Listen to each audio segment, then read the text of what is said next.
Hey, there's a county in West Virginia where park rangers are told during orientation not to approach anyone they find living in the backcountry alone. Not to engage, not to offer help, just to note the location and leave. The instruction is not in the official handbook. It is passed down verbally, ranger to ranger, because one of the incidents that made it necessary was never officially documented. The ranger who told this story retired early. He still will not say what he found on that trail. He transferred districts twice before putting in his papers. These are 8 accounts. Some were submitted anonymously. Some came from people who grew up near the places in them. None of them have been fully explained. And all of them start the same way. Somebody went somewhere they were told not to, and saw someone who should not have been there. The first account was submitted anonymously to an online forum about 2 years after it happened. The person who posted it said they changed a few details: the county, the exact road, the cargo they were hauling, but left everything else as close to accurate as they could stand to write it. They said they had tried to tell the story out loud twice before, and both times stopped before the end. Writing it down was the only way they could get through it. The man in this account drives a delivery route through 2 counties in eastern Kentucky. Has for about 11 years. He is not a nervous person. He grew up in that part of the state, knows those roads the way most people know their own kitchen, and has a practical, unsentimental view of rural terrain that comes from having spent his whole life working in it. He is the kind of person who, when something strange happens, looks for the most boring explanation first and usually finds it. That matters because of what he described. Because if a nervous person, or a person given to imagination, had told this story, you might discount it. He is neither. He runs a night route, has for years. Easier on traffic, easier on his schedule, and he has always been comfortable driving after dark. The roads he uses are not on most people's maps. County back roads, game land cuts, old coal haul routes that got paved over sometime in the 80s and then more or less forgotten. One of his regular shortcuts takes him through a stretch of state game land in eastern Kentucky. A narrow gravel road, about 3 miles end to end, that cuts off nearly 40 minutes compared to taking the highway around the ridge. The gate at the entrance is usually locked, but he has a permit that covers that road. Hunters come through sometimes. Occasionally, a county truck. Otherwise, it is his, and he has driven it in the middle of the night more times than he can count. The night this happened was mid-October. Light rain, temperature in the low 40s, windows fogged enough that his defrost was running on high.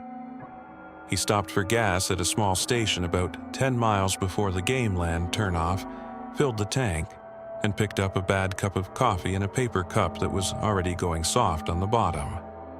The clerk behind the counter, older man, someone he had seen before but never really talked to, said something when he mentioned the road. Not loud, not dramatic. Just looked at the counter for a second and said, "If you see anybody out there tonight, don't stop. Don't roll your window down." He thought it was a general safety comment. Rural roads, a stranger in a truck, dark night. Everybody knows somebody who had a bad experience. He thanked the man, finished his coffee on the way out, and turned onto the game land road at a little after 1 in the morning. The gate was open. That was the first thing he noticed. It is padlocked most nights, and hunters who use the road are supposed to lock it back when they pass through. He assumed someone had come in earlier and left it open. It happens. He pulled through, noted it, drove on. The road is gravel, a single lane, with ditches on both sides, and a wall of second-growth hardwood pressing in tight from both shoulders. His headlights lit about 40 feet of road ahead and not much else. Rain on the windshield, wipers clicking, the low hiss of tires on wet gravel. He knew that road well enough to drive it relaxed. Had the radio on low, some late-night AM country station that kept drifting in and out of static. About a quarter-mile in, his headlights caught a figure standing on the right shoulder. He slowed down. His first thought was Hunter, somebody who had parked further in and was walking back out. The figure was standing still, facing the road, and he did not think much of it until he got closer. No coat, no shoes, arms straight at his sides, just standing there in the gravel and the rain, watching the truck come toward him. He rolled the window down about 3 inches. "You all right?" he said.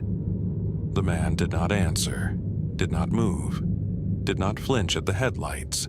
He was average height, pale, wearing what looked like dark pants and nothing else above the waist. His feet were bare on the wet gravel. His eyes, the driver said later he could not fully see his eyes, just the impression of them, the way a face looks when it is watching you without blinking. He stood there, and he looked at the truck. The driver held for a few seconds, then pulled forward slowly. In the rearview mirror, the man was already gone from the beam of his taillights. Not running, not stepping into the brush. Just gone. The way something disappears when you're past the edge of your own light. He told himself the man was a hunter who had been drinking. Somebody whose truck broke down further in. The open gate made sense now. Somebody came through, maybe left in a hurry, probably fine. He turned the radio up a little and kept going. Half a mile further, his headlights lit the road ahead, and the man was standing in the center of it. Same posture, arms at his sides. No shoes, not running, not walking. Standing in the middle of the gravel road in the rain, as if he had been there the whole time, and the driver had simply caught up to him. He stopped the truck. He did not get out. He sat with the engine running and looked at the man, and the man looked at the truck. He tapped the horn once, short, more out of reflex than intention. The man did not react. He killed the headlights for 2 seconds, just to think, he said later, though he could not explain exactly what he was thinking. When he turned them back on, the man was closer, not running, not walking, just closer. The same posture, the same stillness, but closer than the headlights should have allowed in 2 seconds of dark. He put the truck in reverse. He backed down that road slowly, watching his side mirrors, checking the rear view. The man did not follow him into the headlight beam. When he reached the gate, it was closed, padlocked. He had driven through it less than 10 minutes earlier, and it was standing open, and now it was closed and padlocked from the inside. He sat with the truck idling and stared at that gate. Then he got his phone out, found a signal, and called the county sheriff's department. The deputy who answered told him someone would come out. Took just over 2 hours. By the time the sheriff arrived, a quiet man, older, who drove a county truck and carried a spotlight on a handheld cord. The rain had gotten heavier, and the road was a dark strip between 2 walls of dripping trees.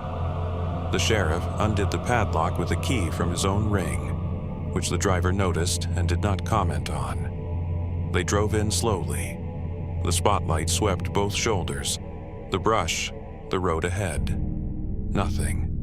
No figure, no vehicle, no footprints in the gravel that the rain had not already softened. The sheriff did not file a report in front of him, made a note in a small spiral-bound notebook he kept in his shirt pocket, but nothing on a form. Nothing that required the driver to sign anything. When they got back to the gate, the sheriff told him to take the long way around, offered to follow him to the county line, and left it at that. Before the driver got in his truck, the sheriff looked at him and said, "Was it just the one?"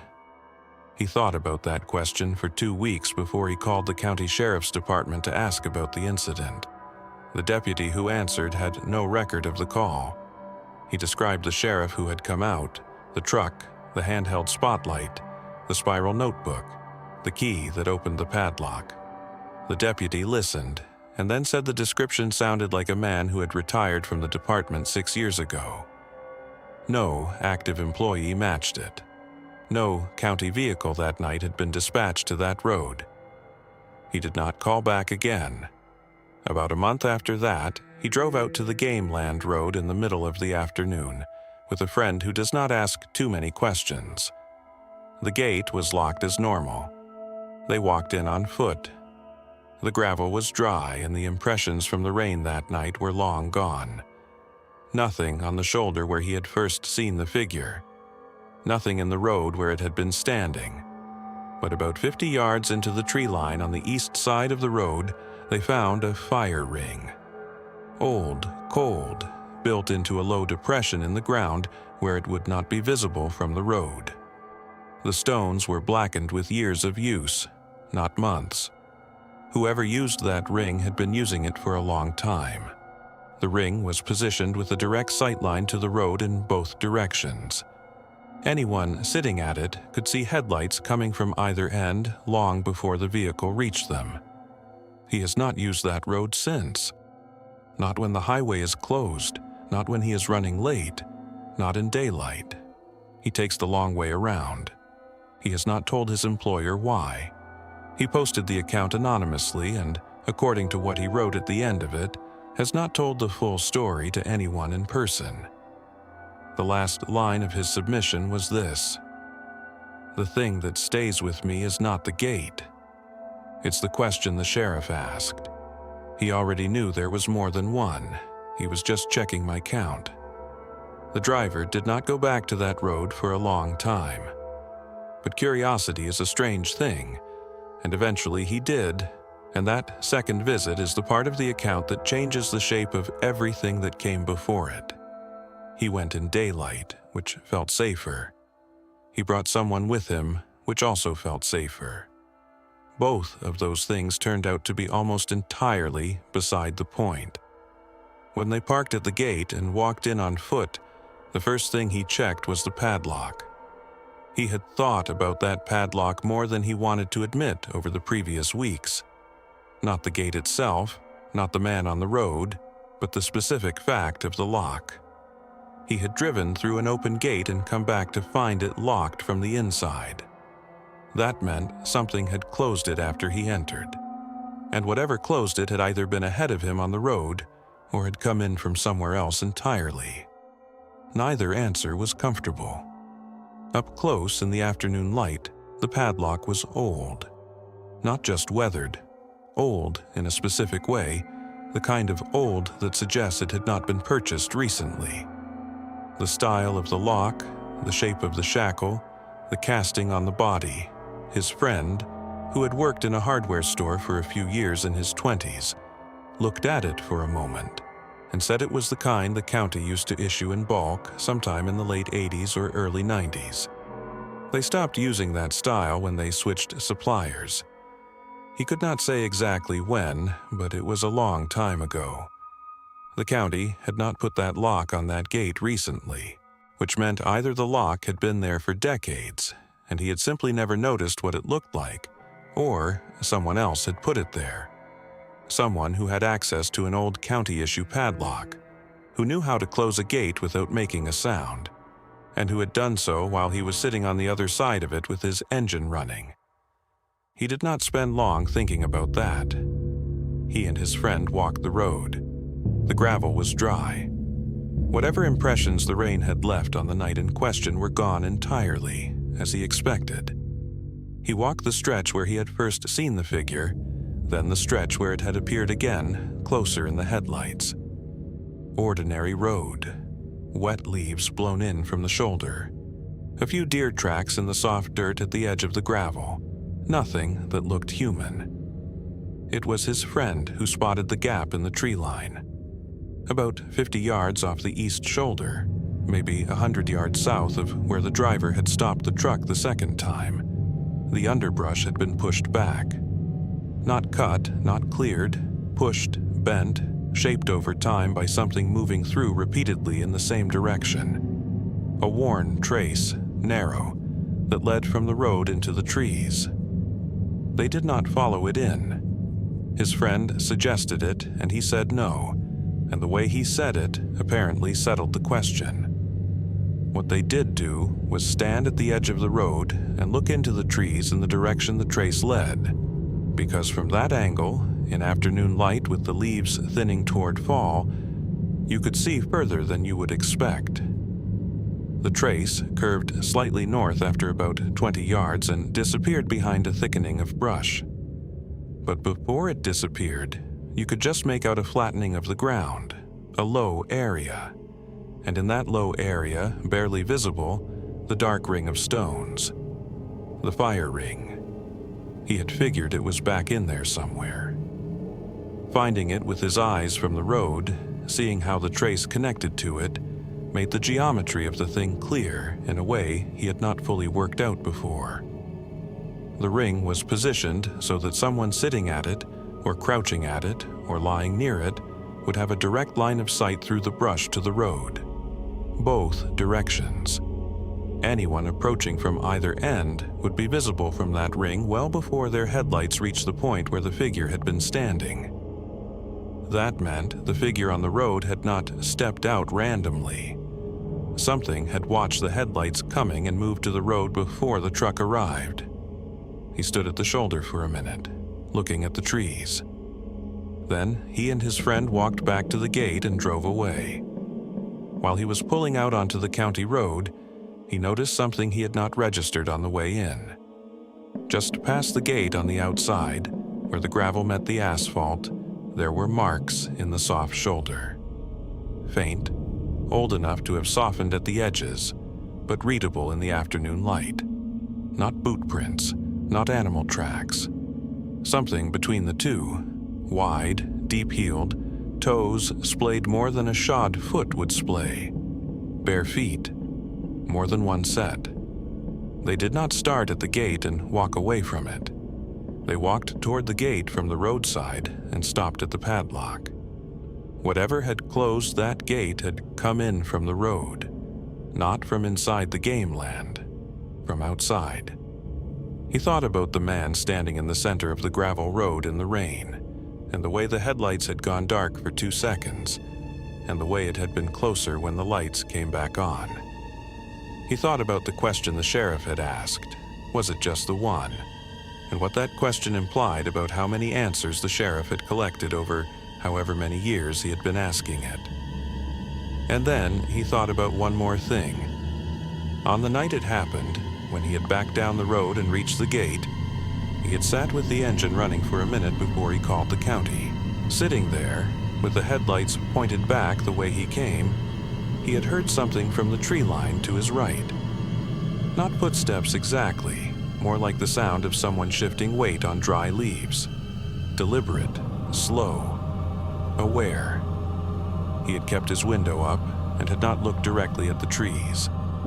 He had watched the side mirror instead, and in the edge of the headlight spill he had seen something pale. Low to the ground, then upright, then gone.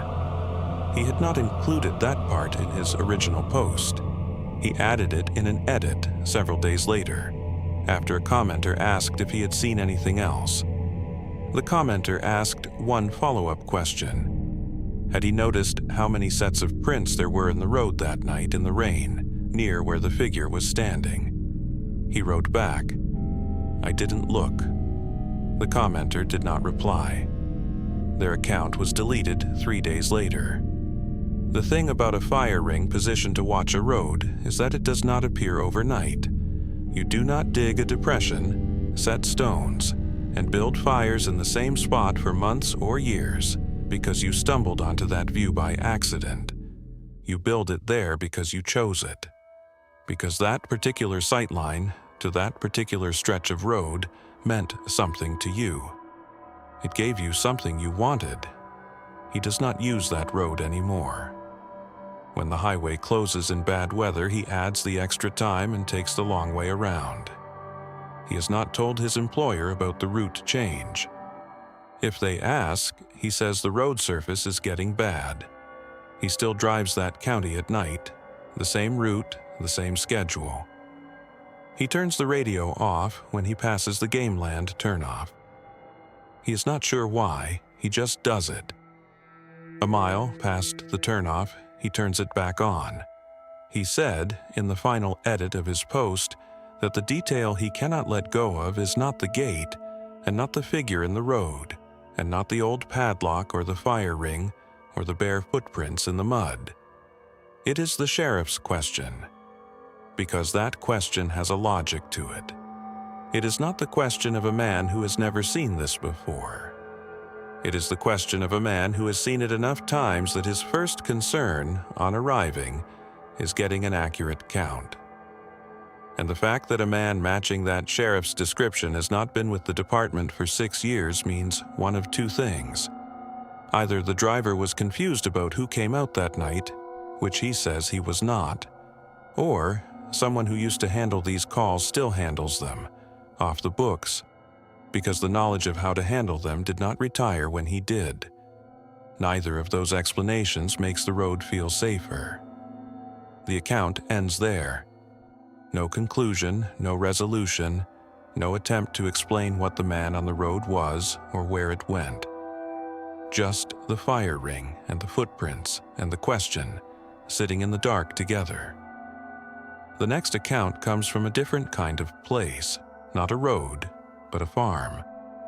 And the horror in it is quieter, slower, and in some ways more disturbing, because it did not happen in one night. It happened over years, and the family that lived through it learned something that most people are never forced to learn. Some things, once you have fed them, do not leave. The woman who told this story grew up spending summers on her grandparents' cattle farm in southwestern Virginia. She is in her 40s now. She heard the story in pieces over the years, a detail from her grandmother here, a fragment from an uncle there, and did not get the full shape of it until after her grandfather died, when her grandmother sat down one evening and told it straight through. Once. She has not told it again since, at least not to anyone outside the family. The woman who shared it here said she changed the county and a few other details, but that the events themselves are exactly as her grandmother described them. Her grandfather was not a man who talked about things he could not explain. He was practical the way people are practical when their livelihood depends on weather and animals and the cooperation of land that does not always cooperate.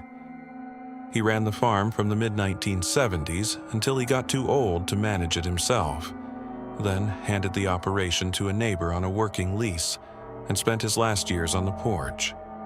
He went to church every Sunday. He did not drink. He was not, his wife said, a man who made things up or who made things larger than they were. The back pasture was the far end of the property, separated from the rest of the farm by a low fence and a long walk from the house. Beyond the back pasture, a rusted wire fence marked the boundary of old coal company land, a few hundred acres that had been strip mined in the 1960s and never properly reclaimed. The company that owned it had dissolved sometime in the 1970s. The land sat in legal limbo, untended, unmaintained, slowly growing back into itself in the uneven, stubborn way that stripped land does. Scrub pine, brush piles, a few surviving hardwoods along the creek bottom. From the house you could see the back pasture clearly on a good day, but the coal land beyond the fence was hidden behind the tree line. The coal road that ran along the back fence was legally closed, but gates got cut. Hunters came through sometimes. The grandfather knew this and had long since accepted it as a fact of rural life that was not worth fighting. People in that county had been hunting that land their whole lives, regardless of who technically owned it or whether anyone had technically given permission. He first noticed something wrong in the late summer of 1987. He was doing a routine fence check along the back pasture one morning, the kind of check he did every week, and he found a place in the tall grass about 40 yards inside the fence where something had been sleeping. The grass was matted down in a body-shaped depression, pressed flat enough that it had clearly been used more than once. He crouched down and looked at it. It was the right size and shape for a deer bed, and he filed it as that.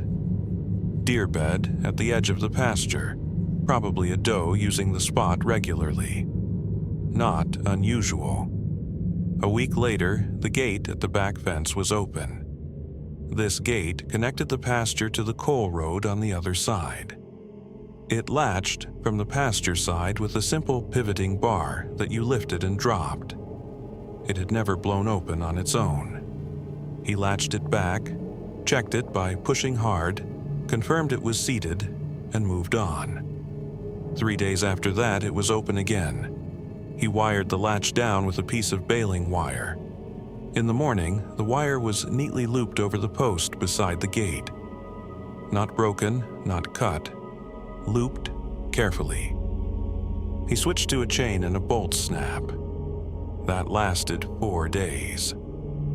Then the bolt snap was standing open and the chain was folded over the top rail of the gate like someone had been considerate about where they left it. He started noticing things about the dogs. They had 2 at the time, working dogs, shepherds mixed with something. Good animals that ran the property freely and had never shown any fear of the back pasture. Sometime in September of that year, he could not pin down the exact date, but his wife remembered it as being after the chain incident. Both dogs stopped going past the back fence at night. Not trained to stop, not disciplined to stop. They just stopped. You could let them out at dark and by morning they would be on the front porch, pressed against the door, having come around the long way without going near the back pasture. He did not tell his wife what he was thinking. He started going out at night occasionally to check the back fence. He did not tell her that either. The first time he saw something, it was a lantern-lit night in early October. He had heard the cattle moving strangely, not a predator panic, not the running and bawling that a dog or a coyote would cause, but a slow, pressing sound, the particular noise a herd makes when it is uneasy and moving as a body toward one end of a space. He took his lantern out and walked the pasture and found the cattle bunched at the front fence, pressed against the boards, all of them facing back the way they had come. He walked the back fence. Nothing on the pasture side. He was turning back toward the house when the lantern light caught something at the edge of the tree line on the coal land side. A figure, standing just inside the fence, in the shadow of the scrub pine, watching the cattle. He stopped walking. The figure did not move. It was standing with its weight on both feet, arms at its sides, and it was watching the cattle the way you watch something you are thinking about. Not threatening, not aggressive, not running, just watching. The way someone stands when they are deciding something. He called out, "Hey, you, what are you doing over there?" The figure did not answer, did not move. A normal person, found trespassing on someone's property at night, does one of 2 things. They call back or they run. This figure did neither. It stood and it watched him. He walked toward the fence. 20 yards, 15 yards. At 30 feet, he stopped because something about the way the figure was standing made him stop. The height was slightly wrong, a little too tall in a way that was hard to articulate against the trees. And the arms were held a little too low, with the elbows turned slightly outward, in a posture that did not match the way a person holds their arms when they are simply standing. He stood there for a moment. The figure stood on the other side of the fence. Then he turned around and walked back to the house. He did not tell his wife what he had seen. He put the lantern on the porch, took his boots off at the door, and went inside. His wife said he was quiet the rest of that night in a way that was different from his usual quiet. In the morning, he found a dead chicken at the back fence. They kept chickens in a yard near the house, well away from the back pasture. One of them was at the fence on the pasture side, nowhere near where it should have been. It had not been killed by a predator. There were no bite marks, no scatter of feathers, no sign of a chase. It had been killed cleanly and then partially processed. The organs had been removed. The feathers had been pulled, not bitten, pulled, carefully, in a way that left the skin mostly intact. One foot remained attached. The rest of the work had been started and then apparently stopped, or perhaps was finished somewhere else and this was what was left. He picked it up and buried it without saying anything about it. His wife noticed the chicken was gone. He told her a fox had gotten it. He remembered sometime in the days after that, something the county extension agent had told him years earlier during a visit about pasture drainage.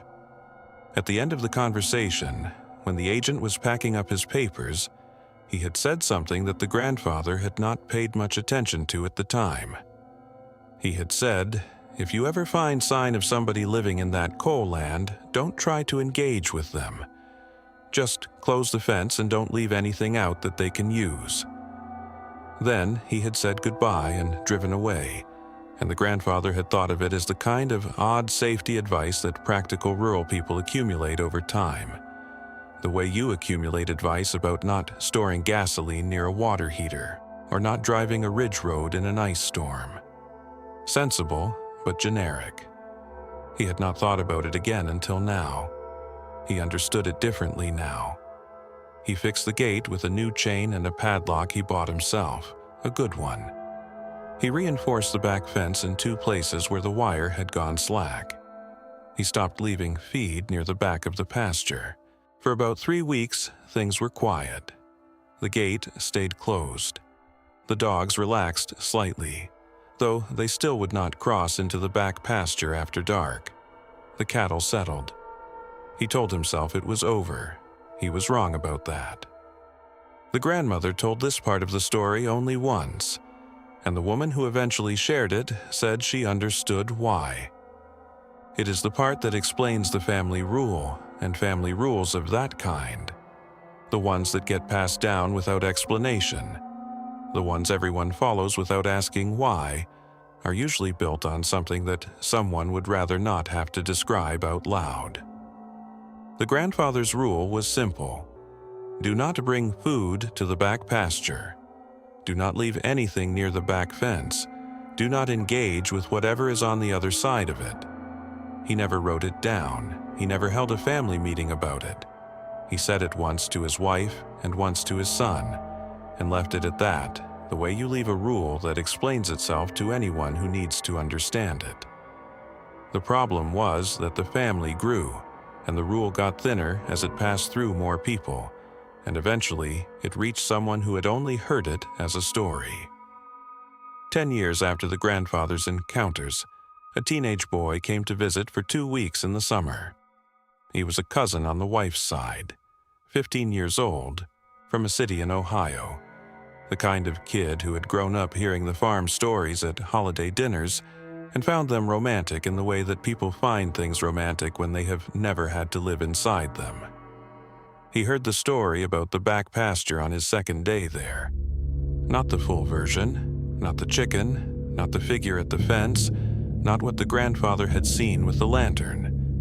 Just the sanitized version that circulated at the family level, which was, there had been somebody trespassing on the coal land a few years back.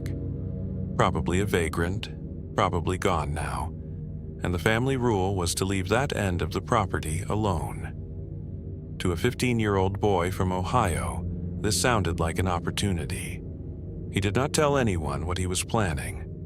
On his 4th night there, after dinner, while the adults were on the front porch and the light was going long and gold over the pasture, he went to the kitchen, put together a plate of leftover food, biscuits, a piece of chicken, some green beans, carried it out to the back gate, set it on the ground on the coal land side, and came back inside. He told no one until the next morning. That night, the grandmother woke up at some point after midnight and lay in the dark listening to the house. She could not say exactly what woke her. The house was quiet. The wood stove had banked down to coals and the bedroom had cooled slightly. Outside, nothing. And that was the thing. It was too quiet. The dogs. She could not hear the dogs.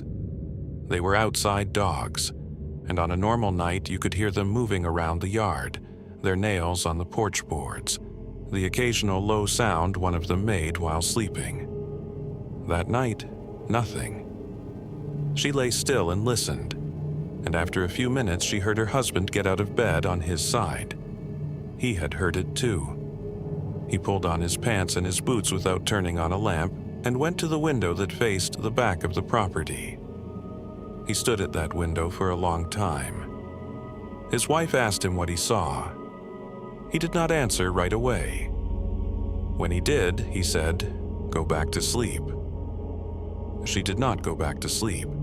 The cousin, meanwhile, had woken up at around 2 in the morning to use the bathroom. The bathroom was on the second floor, and the window at the end of the hall faced the back pasture. He went to that window on impulse, the way you do when you have put something out in the dark and you are curious whether anything came for it. The moonlight was strong that night. Clear sky, full or close to it, and the back pasture was lit well enough to read the shapes in it. He could see the gate from that window.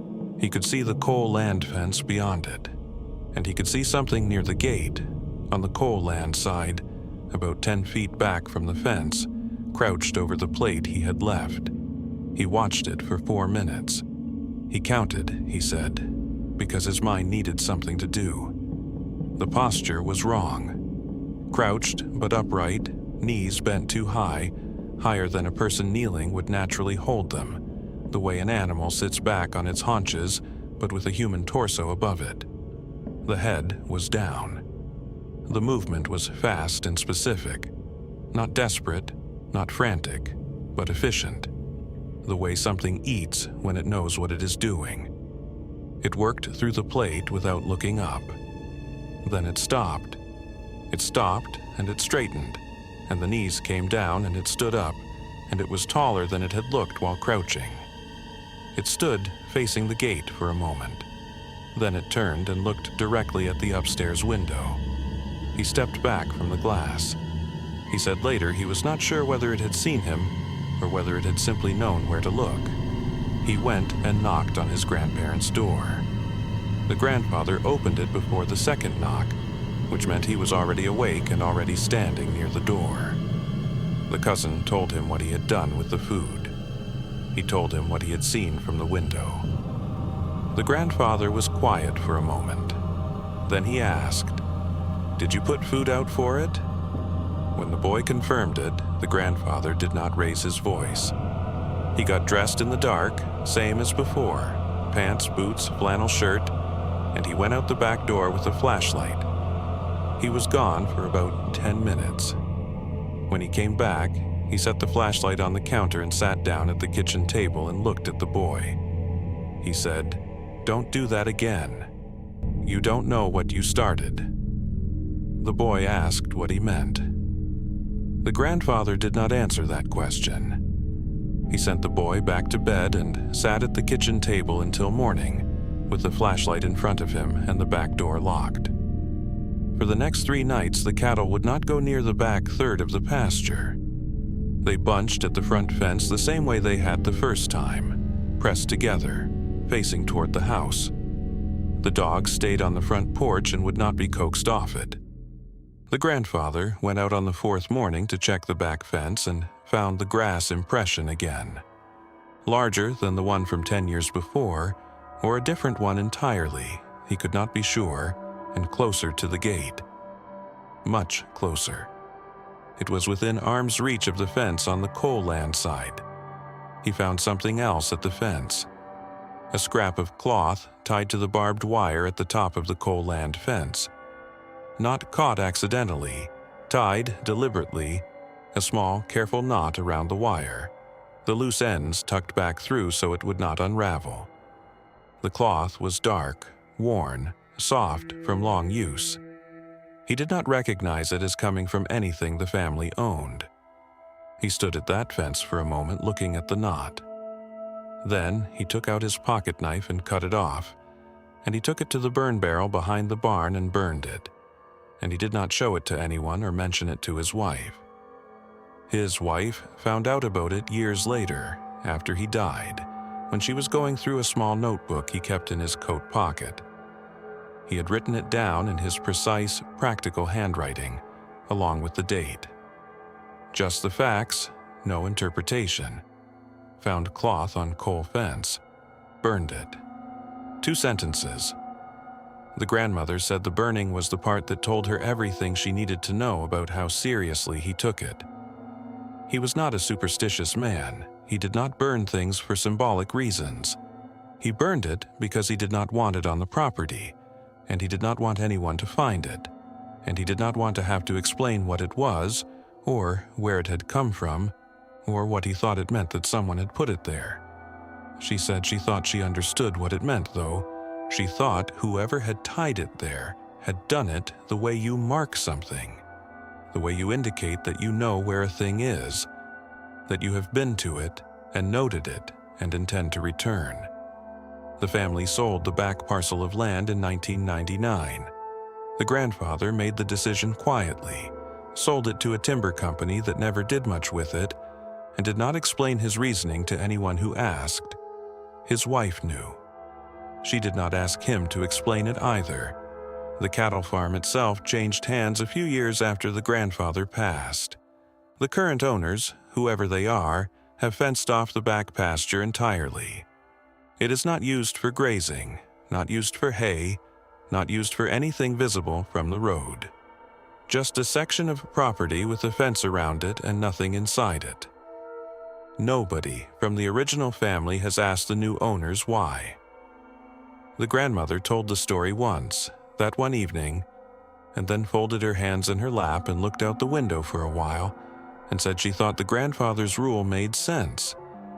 She thought he had understood something early on that took the rest of the family longer to work out. That there are things in some parts of the country that have been in those parts of the country longer than the farms that border them, longer than the roads that run past them, longer than the families who built fences on that land and called it theirs. And that the correct response when you find the edge of something like that is not curiosity and it is not confrontation. It is to close the fence and not leave anything they can use. She said she thought about the cloth knot sometimes, the care of it.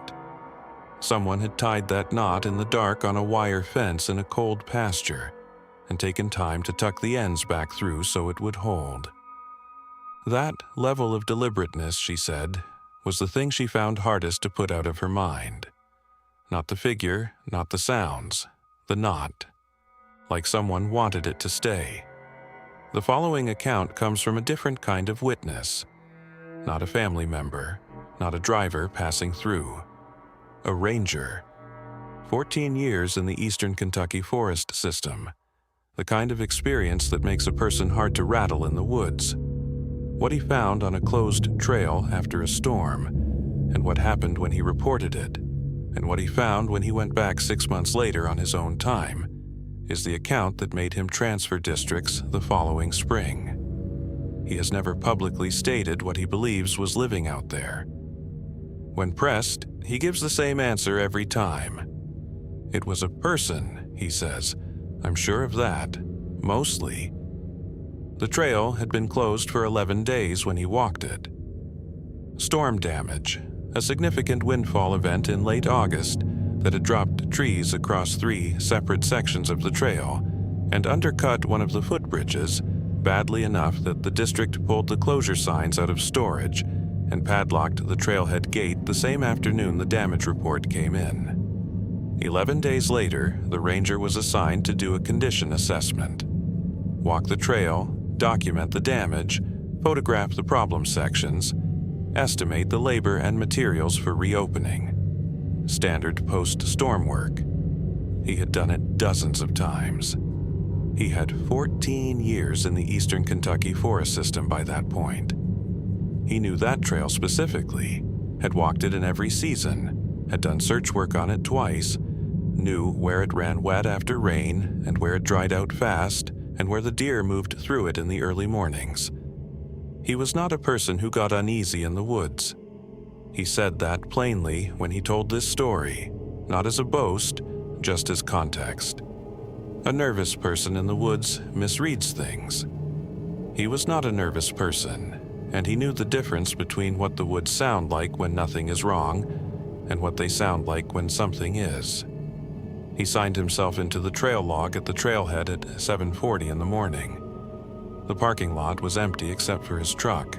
The gate was padlocked, and he unlocked it with his key, walked through, locked it behind him, and started up the trail with his pack on his back and his radio clipped to his chest strap and his trail log under his arm. The first mile was what he expected. Windfall across the trail in 4 places. Root balls the size of small cars pulled up and tipped over. Soil disturbance along the trail edge where the root systems had torn out. He photographed everything, noted it, kept moving. The damage was significant but not unusual for a storm of that size. He had seen worse. About a mile in, he noticed the trail had been partially cleared. Not by the storm. The storm had put things down, not moved them aside. But in one section where a large limb had fallen across the path, the limb had been dragged to the side. Not cut, not broken further, dragged, intact, to the left shoulder of the trail, where it sat in the brush at an angle that matched the direction it had been moved from. Someone had cleared that section of trail after the storm. He noted it. Unauthorized trail work was not unheard of. Volunteers sometimes went out ahead of official crews, usually with good intentions and without the required permits. He photographed it and wrote it in his log and continued. 40 feet off the trail to the right, partly hidden by a stand of young hemlock, he found the first fire ring. It was cold, not recently cold, cold for days, maybe longer, with ash that had settled and compacted and begun to crust at the edges. The ring of stones was not elaborate, just a simple circle of flat rocks pulled from the creek, but it had been used many times. The ground around it was bare in a wide radius, packed down hard from long use, and the stones themselves were blackened not just on the inside, but partway up their outer faces, which meant the fires built there had been built regularly and had been allowed to burn large. This was not a camping area. No permit would cover an off-trail site like this, but the ring was old enough that whoever had been using it long before this particular trail closure, long before probably any recent season. He photographed it, marked the GPS coordinates, and kept going. The second fire ring was half a mile further. This one was different. He smelled it before he saw it. Not smoke exactly, but the particular warm mineral smell of ash that is not fully cooled. He pushed through the brush toward it and crouched down and held his hand over the ring without touching it. Heat. Not much, but present. Someone had built a fire here within the last day or two. The area around the second ring was more disturbed than the first. Branches bent back and broken off at shoulder height in a rough perimeter, as if a space had been deliberately cleared. The grass was flattened in multiple overlapping directions, the kind of flattening that comes from something moving around a space repeatedly, rather than just sleeping in it once. Between 2 young tulip poplars about 6 feet apart, a piece of blue polytarp had been tied off at the head height on both ends and weighted down along the bottom edge with stones, forming a low lean-to style shelter that would shed rain effectively. It was crudely built, but it worked. He had seen similar setups in survival training. Below the tarp, arranged on a flat piece of shale that had been dragged there from somewhere else, was a pile of bones. He stood and looked at the pile for a moment without touching anything. Deer bones, mostly, leg bones, a partial pelvis, several vertebrae. Not the remnants of a single animal, more like an accumulation over time, pieces brought in from elsewhere and placed here. What stopped him was not the bones themselves, but the arrangement of them. They were sorted, largest to smallest, left to right, in a line along the shale. Not scattered the way animal killed or scavenged remains scatter. Sorted. The way you sort things when you are organizing them, when you want them in a particular order. He thought about the older ranger who had trained him in his first year. A man who had spent 30 years in that forest and who had said during one of those early conversations that you half listen to because you don't yet know which parts matter. If you ever find sign of somebody living out there long term, and I mean really living, not camping, not a weekend survivalist, but actually living, you don't poke around it. You back out and you radio it in and you do not let them know you found it. He had filed it at the time as standard protocol for encountering homeless individuals in parkland. A practical safety note. Keep your distance. Call it in. Let someone else handle the human services piece. He had thought about it occasionally over the years when he found evidence of unauthorized camping, and it had always seemed like reasonable advice in a general way. It felt different now. Specific in a way it had not felt before. He straightened up and pulled his camera out to photograph the bone arrangement. He was framing the shot when he heard the movement behind him. Not an animal. He knew immediately it was not an animal. The footfall pattern was wrong for anything on 4 legs. Too deliberate, too evenly spaced. The particular cadence of a biped moving slowly through leaf litter. It was coming from behind him and slightly to the left, in the brush between the shelter site and the trail. Moving toward him at a slow, unhurried pace. He lowered the camera and straightened up fully. He did not turn around quickly. He did it the way you do things when you do not want to communicate alarm. Deliberately, calmly, giving whatever was behind him time to register that he had heard it. He spoke in a clear, even voice. Forest Service. Doing a trail assessment. I'm going to head back out now.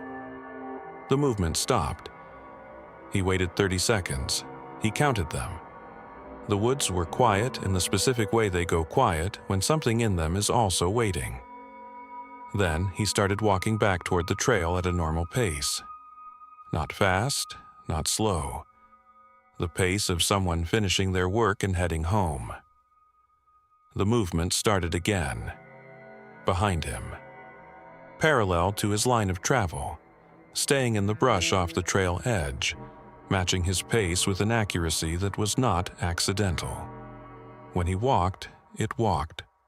When he paused to step over a piece of windfall, it paused. When he resumed, it resumed. He did not look back. He kept his eyes on the trail ahead and his breathing even, and he walked. The full mile back to the gate took him about 15 minutes at that pace. For 15 minutes, something moved through the brush parallel to him, maintaining a consistent distance, staying just outside his line of sight, matching every variation in his speed without error. At the gate, he unlocked the padlock, stepped through, and locked it behind him. He stood at his truck for a full minute with his hand on the door handle, listening. The brush at the tree line, about 30 yards from the gate, moved once. A slow, deliberate movement, the kind that is not wind. Then it stopped and did not move again. He got in his truck and sat for a moment. Then he picked up his radio and called it in. His supervisor answered on the second call. He described what he had found, the cleared trail section, the 2 fire rings, the shelter, the bones. His supervisor listened without interrupting. When he finished, his supervisor asked 2 questions. How many fire rings? And were the bones sorted? He said yes to the second question. There was a pause. Not a long one, maybe 4 seconds, but he noticed it because his supervisor was not a man who paused. "Come out," his supervisor said. "Don't go back in today." He drove to the district office and filed a full report. His supervisor took it, read it carefully, and asked a few follow-up questions that were specific in ways that suggested he had a framework for this kind of report already. Questions about the age of the first fire ring, about the construction method of the shelter, about whether the cleared trail section showed tool marks or had been done by hand. He answered each one. His supervisor thanked him and told him a team would go in the next morning. He asked if he should be part of the team. His supervisor said he would let him know he was not part of the team. The team went in the next morning, 3 rangers, including his supervisor, which was unusual. His supervisor did not typically do field assessments personally. The fact that he did this one told the ranger something, though he could not have said exactly what. They were in for about 2 hours. When they came out, his supervisor came to find him in the district office where he had been doing paperwork and waiting. The tarp was gone. Not the poles. The poles were still there, still tied off between the 2 tulip poplars, still weighted at the bottom with the same stones. But the tarp itself had been removed. Cleanly, without tearing, the knots untied rather than cut. Someone had come back to the shelter site after the ranger left the previous afternoon and had taken the tarp. Nothing else, just the tarp, which was the most identifiable element of the shelter, the thing most likely to be traceable to a specific purchase or a specific person. The bone arrangement had been disturbed, not scattered. That was the detail his supervisor mentioned specifically. Not knocked over, not spread around, not destroyed. Moved. The bones had been rearranged on the shale, in a configuration that differed from what the ranger had photographed the day before. He had not described the original arrangement to his supervisor in enough detail for his supervisor to know exactly what had changed, but the photographs made it clear. The sorted line, largest to smallest, was gone. The bones were in a different order now, still deliberate, still arranged rather than scattered, but different. Someone had come back, checked the arrangement, and changed it. The second fire ring had been broken up. The stones had been spread, the ash scattered, the cleared area around it disturbed in a way that made it harder to read as a habitation site and easier to read as a random piece of disturbed ground. Not perfectly concealed, but meaningfully altered. Someone who had not seen it before would not immediately recognize what it had been. His supervisor said the site had been assessed and that a report would be filed with the district. He did not tell the ranger what the report would say or who would receive it. He told him the trail would reopen on the original schedule and that no additional closures were being recommended. That was the end of the official conversation. About a week later, the ranger found out through a back channel, a county employee he knew casually, someone who worked in an administrative capacity and occasionally passed along information without being asked, that a forensics consultant had been brought in to look at the boot prints he had photographed near the shelter site. This was not standard protocol. A forensics consultant for an unauthorized camping incident on a closed trail was not something the district would normally arrange. He did not know who had requested it or through what channel the consultant had been contacted. What he heard, secondhand, was that the consultant had looked at the prints and said they did not match any standard commercial or military footwear pattern. The width was wrong. The toe spread was wrong. The pressure distribution across the print was wrong in ways that were hard to account for with any shoe design he was familiar with. He had not given a further opinion in writing. The ranger later tried to find out who the consultant was through the district's vendor records and was told that the engagement had been handled through a channel he did not have access to. He asked his supervisor about it once, directly. His supervisor said he was not aware of any forensics consultation. The ranger let it go. The trail reopened 2 weeks after the closure on schedule, with no public statement about what had been found on the closed section. Hikers came back, logged their entries, walked their miles. The district moved on to other things. The ranger moved on too, or tried to. 6 months later, on a Saturday in late February, he drove out to the trailhead on his own time. Not on duty, no radio, no log. He signed his name in the public register at the gate and walked in. The first fire ring site was easy to find. He had marked the GPS coordinates in his personal phone on the day of the assessment, separate from his official equipment.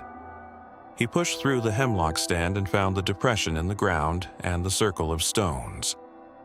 The ring had been rebuilt. Not partially rebuilt, not started again.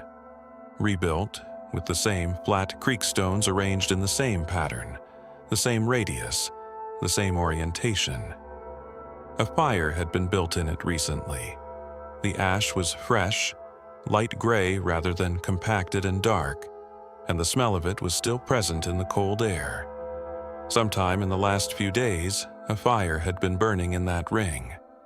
And on the flat stone nearest the center of the ring, arranged in a neat line, were 3 bones. Not the collection from the shelter, just 3. Small ones, too small for deer, the right size for something like a raccoon or a groundhog, arranged from smallest to largest. He stood there for a long time looking at those 3 bones. When he had photographed the original arrangement, the order had been largest to smallest. Someone had come back after the team visit and rearranged the bones in the shelter. Now, at the first fire ring, 6 months later, the order was reversed, smallest to largest. He did not know what that meant. He was not sure he wanted to know what it meant, but it felt like a response, like something had registered what the team had seen and was communicating something back in the only language it had available to it, like a mirror. He photographed the 3 bones in the ring and walked back out. He did not file a report. He did not tell his supervisor. He drove home and sat in his truck in his driveway for a while before going inside. He transferred districts the following spring. He put in the paperwork in March and was approved without any significant conversation about why he was requesting the transfer. His supervisor signed off on it without comment. The ranger had the impression, though he could not have proven it, that his supervisor was not entirely surprised. He still works in the forest system, a different district, different terrain. He still hikes, but not alone, and not on trails that have recently been closed. He checks the fire rings at any shelter site he passes now, as a habit. Not because he expects to find anything, just because he looks. He has not found anything that concerned him in the district he transferred to. When people ask him about the Eastern Kentucky posting, he talks about the landscape, the creek systems, the storm damage that kept the crew busy that last year. If they press him about anything unusual, he gives a short answer and changes the subject. He said once, to someone who pushed a little harder than most, that the thing that stayed with him was not what he found in the woods. It was the institutional response to it, the specific questions his supervisor asked. The forensics consultant brought in through an unexplained channel, the way the report was filed without a finding, the way the trail reopened on schedule as if nothing had been documented there. He said, "The thing that bothered me was that nobody seemed surprised. Not my supervisor, not whoever arranged that consultant. Nobody acted like this was new information. They acted like it was a type of report they had a procedure for. And if there is a procedure for it," he said, "that means it has happened before. Enough times to need a procedure." He did not say what he thought was living out there on the closed trail. When pressed directly, he always gives the same answer. It was a person. I'm sure of that. Mostly. The mostly is the part he will not explain. The next account is different in setting and different in character, but it follows the same quiet logic. A couple, not a ranger. a rental cabin in western North Carolina, not a closed trail. A long weekend away from the city, not a professional assessment. They were not trained observers. They were not looking for anything unusual. They were looking for quiet, and they found something that has made quiet feel different to both of them ever since. The account was posted anonymously on a travel forum about 2 years after it happened. The post has since been removed, but not before several people saved it. The details that follow come from one of those saved copies, with a few identifying specifics changed at the request of the person who shared it. The listing said it was 15 minutes from town. That detail matters because they checked it specifically. She had looked it up on the map before they booked, traced the route with her finger on the screen, confirmed the distance. 15 minutes. They had a dog, a small mixed breed named after a character from a book she taught in her 9th grade English class, and they wanted to know they could get back to town easily if they needed anything. 15 minutes felt manageable, comfortable even. The whole point of the weekend was to be away from things, but not stranded. It took 45 minutes to reach the cabin from the edge of town. The road started paved and then went to gravel, and then went to a single lane with passing turnouts every quarter mile or so, and by the time the cabin appeared in the headlights, they had misjudged the drive time and arrived later than planned, the last light already gone from the sky. She had her phone out and was watching the signal indicator drop from 2 bars to 1 bar to nothing, somewhere around the last mile. He noticed her doing it and said the listing had mentioned limited service, so that was fine. That was expected. She put the phone in her jacket pocket and looked out the window at the trees coming in close on both sides and said yes, she knew it was fine. The cabin itself was exactly what the photos had shown. Small, clean, well kept, a wood stove in the main room, a kitchen with a 2-burner propane stove, a bedroom with a quilt on the bed that looked handmade, a narrow bathroom with a clawfoot tub that was slightly too big for the room. The porch ran the full length of the front of the cabin and had 2 rocking chairs and a view of the meadow below, which you could not see at that hour but could feel the space of, the way you can feel an opening in terrain even in the dark. He got the wood stove going while she carried in the groceries. The dog went through every room twice, nose low, the way dogs do in new spaces, cataloging everything. When it finished with the interior, it went to the north wall of the cabin and sniffed along the baseboard for a long time. He watched it and said, "Probably mice, old cabin, that was normal." She agreed. The dog lost interest eventually and settled near the stove. He read through the guest book while she opened a bottle of wine. The entries went back 4 years, written in a variety of hands, couples mostly, a few solo travelers, someone who had come with their parents, someone who had come for a work project and needed the quiet. The entries were pleasant in the way guestbook entries always are, which is to say they told you nothing real. Good views, cozy stove. Recommend the hiking trail 2 miles east. Near the back of the book, 1 page was missing. Not missing the way a page falls out. The binding was intact. The remaining stub was visible, about 1 centimeter of paper still attached to the spine. The page had been torn out deliberately from someone who knew what they were removing. He looked at it for a moment and then set the book down. People write things in guest books they later regret. That was a reasonable explanation, and he went with it. The first night was quiet. They ate dinner, they sat by the stove, the dog slept. Sometime around 11, when the wind picked up slightly from the north, they heard what sounded like a branch tapping the north wall of the cabin. Irregular, but repeating, the way a branch taps when wind moves it against a surface. She said it sounded too deliberate. He said, branches do sound deliberate sometimes. It is one of the stranger things about them. The sound stopped when the wind died around midnight and they went to bed. In the morning, the dog was already awake and at the north wall again. They drove into town mid-morning for supplies. The general store was the kind of place that sells everything in small quantities. A few canned goods, some produce, fishing licenses, propane canisters, the particular combination of merchandise that means this is the only store within 20 miles, so it has to cover everything. The woman behind the counter was friendly in the way people are friendly when they mean it, and not just as a transaction. She asked how they were enjoying the cabin.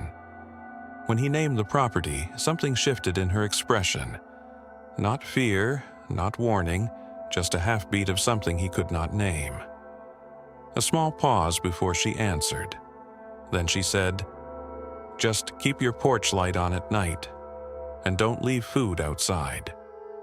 He said they had a dog, so they were careful about food anyway. She nodded and told him the total for the groceries, and that was the end of the conversation. He assumed she meant bears.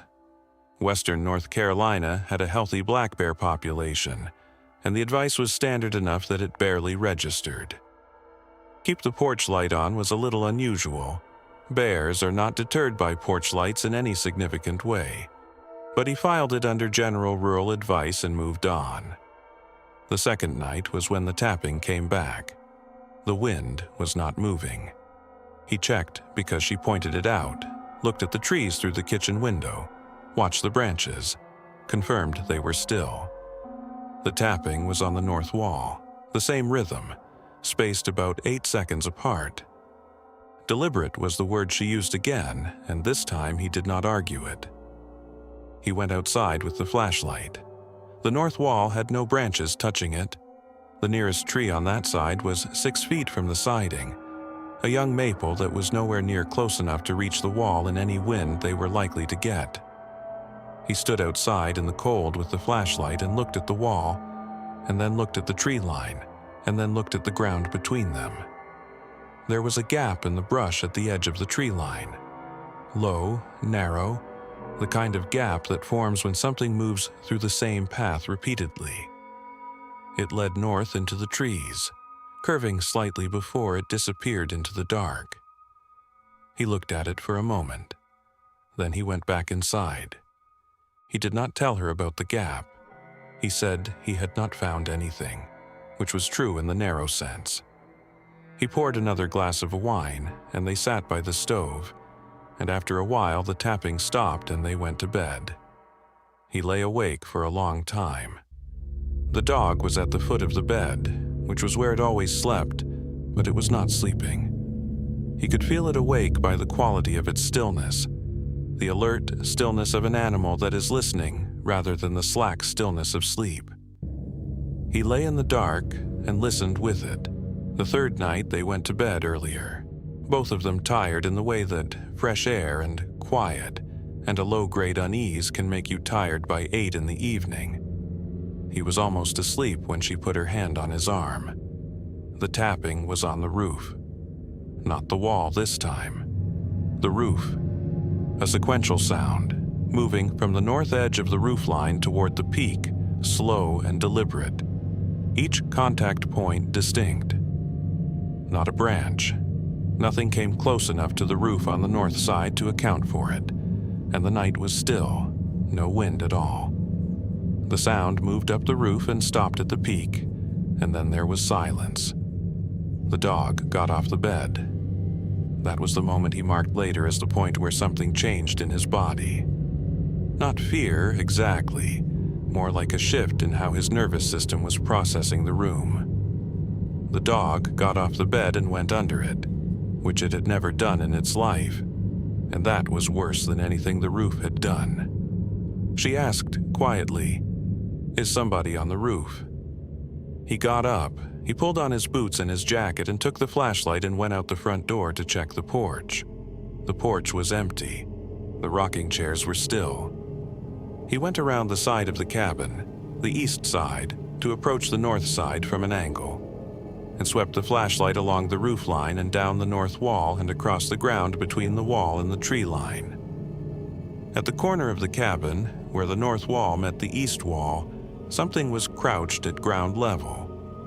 The flashlight caught it for less than a second before he pulled the beam away, which he did without deciding to. His arm moved before his mind caught up with what his eyes had registered. What he saw in that fraction of a second was a face at approximately shoulder height, below the level of the porch railing, angled upward toward the light. The face was pale. The eyes caught the flashlight the way eyes do. The position was wrong, too low, too close to the ground, for a person standing or even kneeling in a normal way.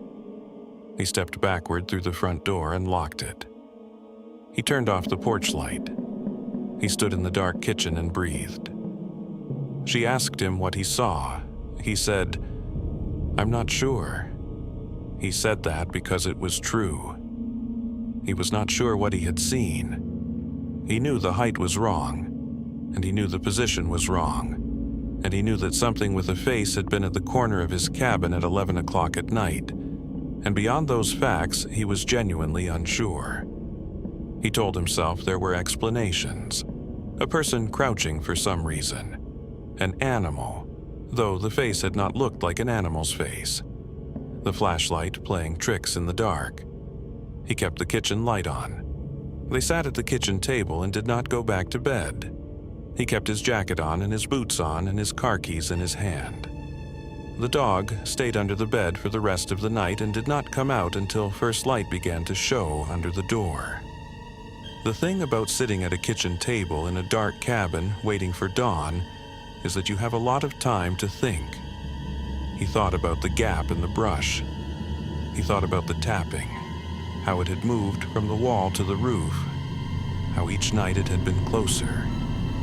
He thought about the woman at the general store and her half-second pause and her specific advice about the porch light. And he thought about how he had assumed she meant bears. He understood now that she had not meant bears. The porch light advice was not about deterring an animal. It was about maintaining a boundary. Keep the light on. Define the edge of your space. Make clear where the cabin ends and the dark begins. He had turned the porch light off. They left before 7 in the morning. She drove because he was watching the tree line through the passenger window, and she understood without discussion that this was what he needed to do. The dog sat in the back seat and did not look out the windows, which was unusual. It was a dog that normally pressed its nose to glass at every opportunity. It sat in the center of the seat and faced forward, and did not look at the trees going past on either side. Neither of them spoke until they reached the paved road. He had gone out at first light to check the north side of the cabin. 15 minutes before they loaded the car, while she was packing the kitchen, he had walked around to the north wall in the gray early morning with the flashlight still in his hand, even though it was light enough not to need it. He needed to see what the ground looked like. He needed to know if what he had seen the night before left anything behind. The mud along the north wall was soft from the week's rain, the kind of soft that holds an impression well. What he found there, he stood and looked at for a while before he said anything or did anything. Then he took his phone out of his jacket pocket and took photographs, even though his hands were not entirely steady. The impressions in the mud were consistent with something that had moved on hands and knees. Both hands and both knees, the pattern repeating in a circuit that ran along the north wall, turned at the east corner, the corner where he had seen the face, continued along a short section of the east wall, and then broke off and headed back toward the tree line. The impressions did not complete the circuit.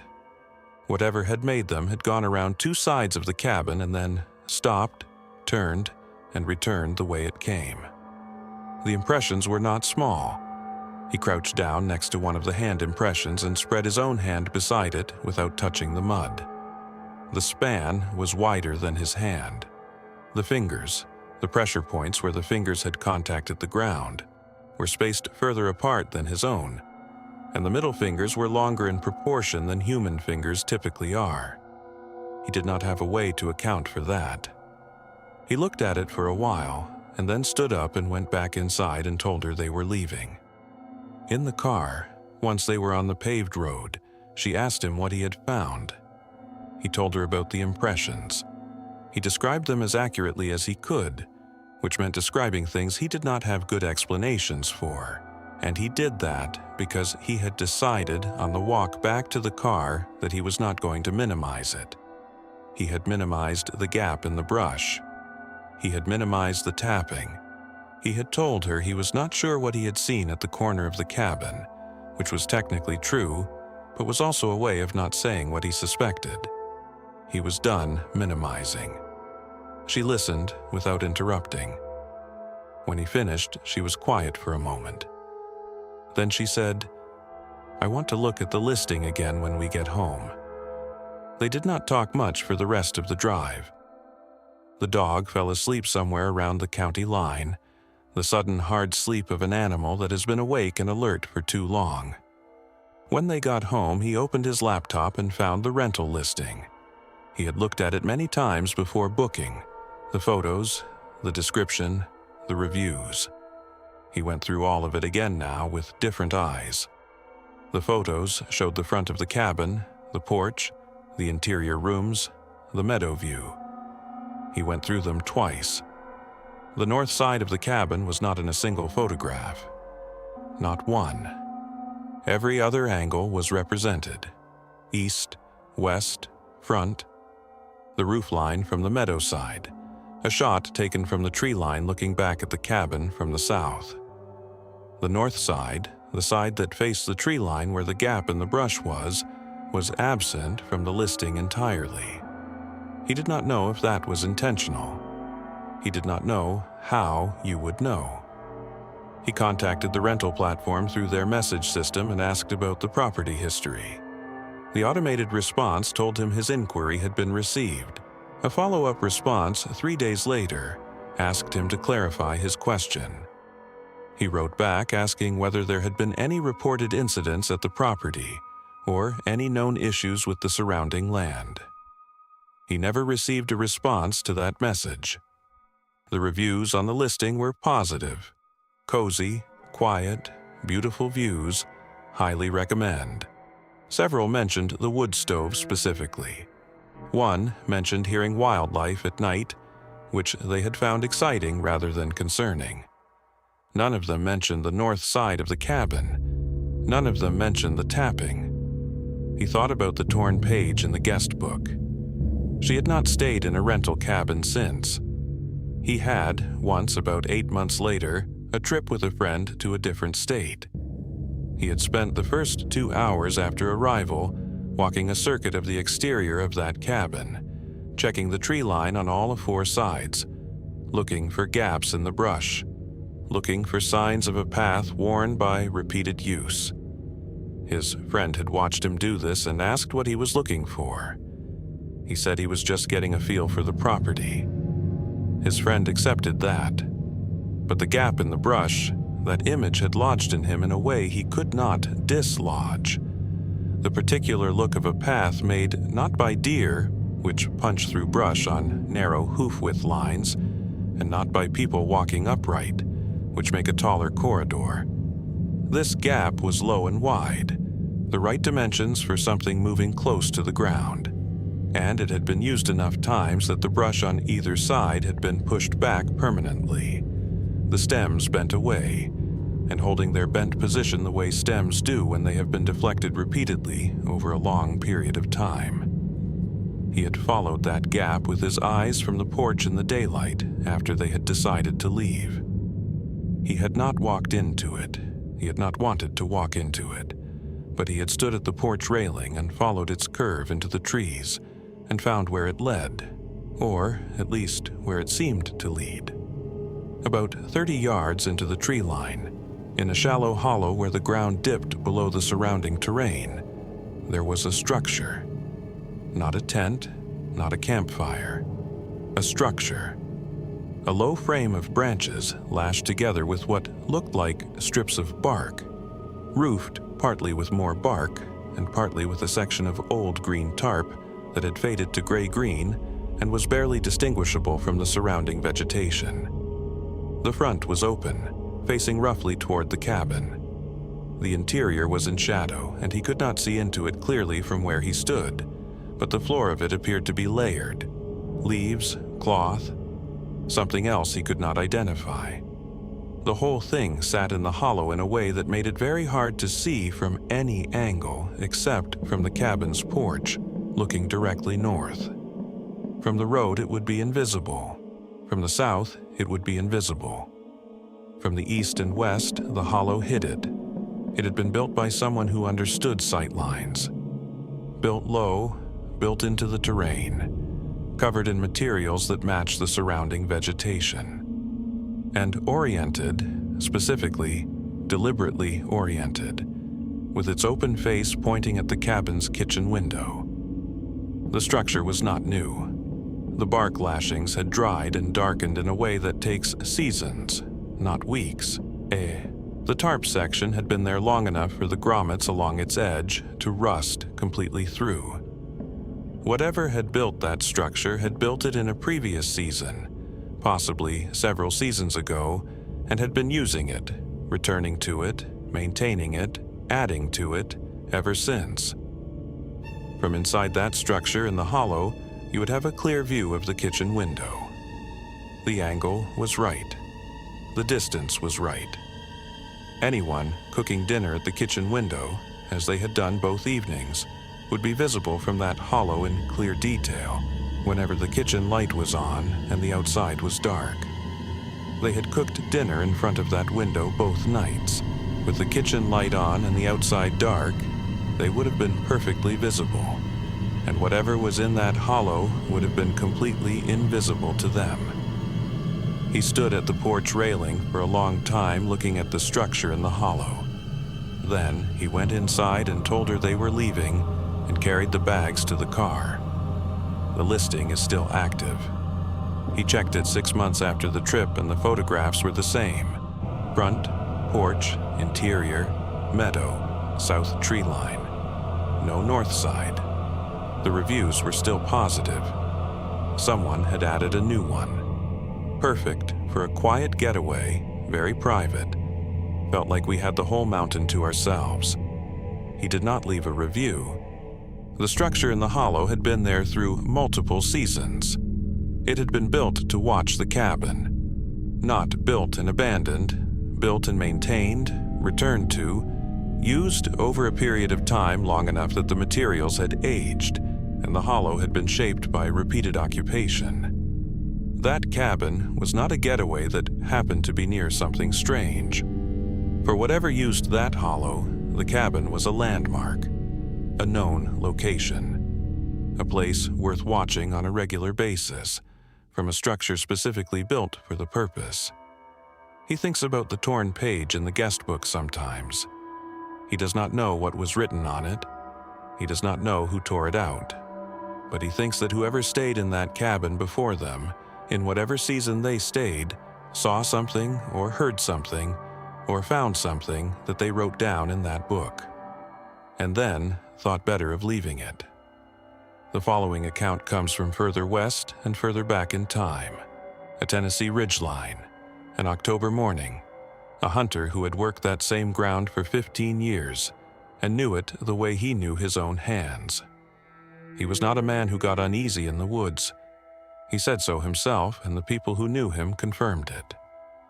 What happened on that ridge in the early morning fog changed him in a way that was specific and permanent, and the detail at the center of it, the thing that made it different from a strange sound or an unexplained sighting, was something so particular, so private, that there is no way to account for it that does not require accepting something deeply uncomfortable about what was living in those trees. She heard this story when she was 17, at a family gathering in late November, the kind that happens in a relative's dining room with too many folding chairs and not enough table space and someone's pie cooling on the kitchen counter. She heard it because she was the kind of teenager who sat near the adults instead of with her cousins, and because her uncle had had 2 glasses of bourbon, which was not enough to make him loose but was enough to make him willing. He told it quietly to the 3 people sitting closest to him, And when he finished, he picked up his glass and looked at the window and did not invite follow-up questions. She has never heard him tell it again. She is not sure he has told it to anyone else. Her uncle had been hunting since he was 12 years old. Eastern Tennessee, ridge country, the kind of terrain that rewards patience and punishes noise. He had hunted that specific ridgeline every October for 15 years, always the same gravel pullout, always the same half-mile walk to his stand, always before a first light so he was settled and still by the time the woods woke up. He knew that ridge the way you know a place you have gone to alone, repeatedly, over many years. He knew which trees held squirrels in early morning, and which section of the creek bottom the deer used at dusk, and where the turkeys roosted. He knew the sounds. That matters, because what he heard on the first morning was something he categorized immediately, without thinking about it, as a woman humming. It came from below the ridge and to the east, from the direction of the lower trail that ran along the creek bottom. He was in his stand, about 40 minutes after sunrise, the fog still thick in the hollow below him. He heard it, and his first thought was hiker. Someone on the lower trail, out early, probably didn't know bow season was open. He listened for a minute. The sound continued, tuneless and soft, the kind of humming someone does without realizing they're doing it. Then it stopped. He waited. Nothing else. He stayed in his stand through the morning and saw 2 does on the far side of the ridge and decided to let them walk. On the way back to the truck, he thought about the humming briefly and then stopped thinking about it, which tells you something about how alarming it had seemed at the time. Just a hiker, just a sound. The second morning was different. He was back in the same stand at the same hour, fog heavier than the day before, the hollow below him invisible under a gray ceiling that sat about halfway up the ridge. 40 minutes after sunrise, from the same direction, the same position below him, and to the east, the humming again. He heard it differently this time. He heard it differently because this time he recognized it. It was not a song. It was not anything with a name or a melody in the formal sense. It was a specific sound his wife had made. A private, habitual, unconscious sound she produced while she was doing kitchen work, while she was cooking or washing dishes or standing at the counter sorting mail. A tuneless, wandering, rising and falling pattern of notes that was entirely her own, that he had never heard anyone else make in the same way. That was as specific to her as her handwriting, or the particular way she said his name when she was tired. He had heard it thousands of times over the course of their marriage. His wife had been dead for 4 years. He sat in his stand and listened to that sound come up through the fog from the creek bottom below him, and he did not move. He did not reach for his bow. He did not reach for his radio. He sat completely still and listened, and the humming continued for about 2 minutes, wandering the way it always had, hitting the same particular interval that she always hit, and then it stopped. The old man at the bait shop had said something to him years ago, on a morning when he was buying crawlers and making small talk about the ridge.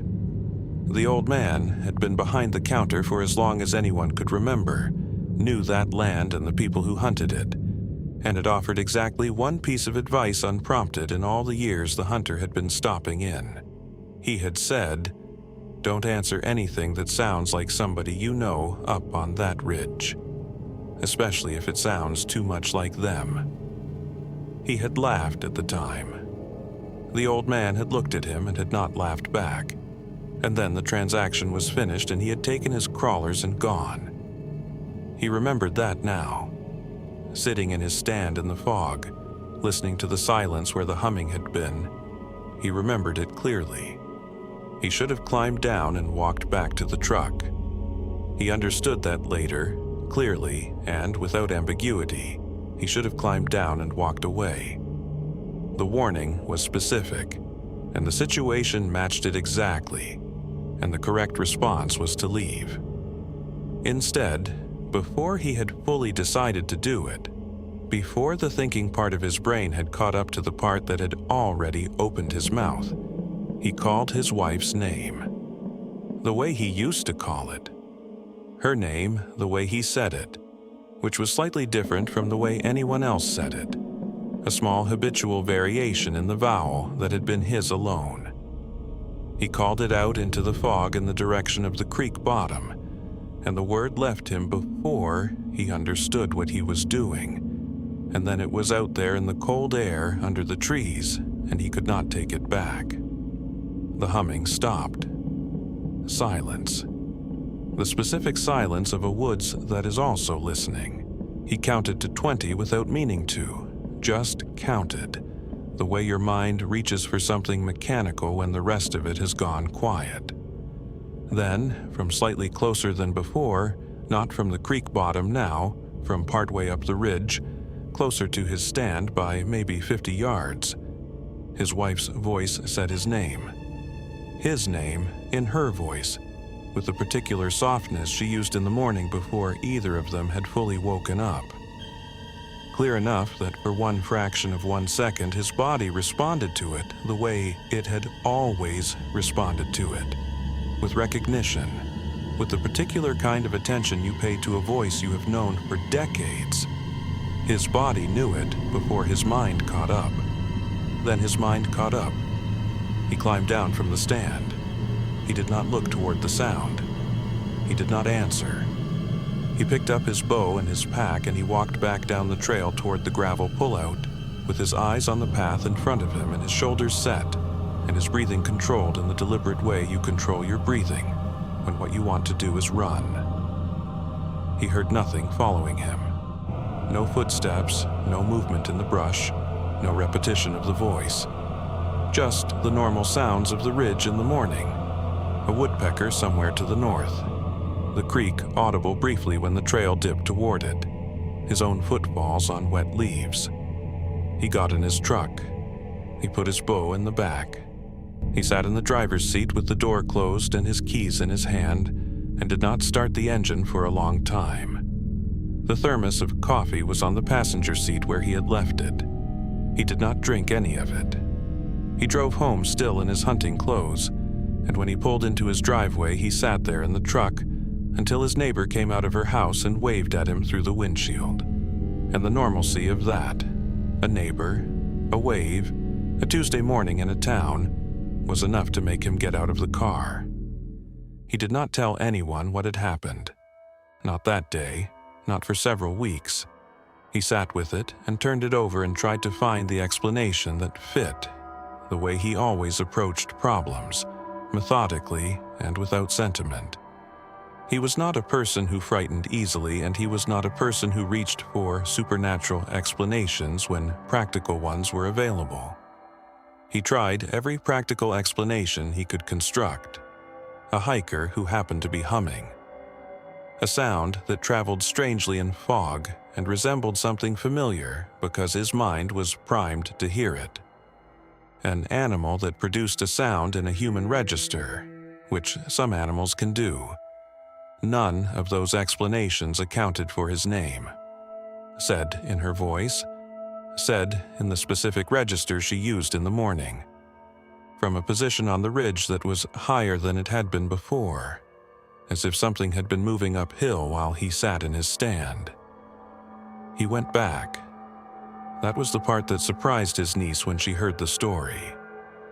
He went back 2 weeks later, not at dawn, in the middle of a weekday morning, without his bow. He told himself he wanted to look at the area below the ridge in daylight.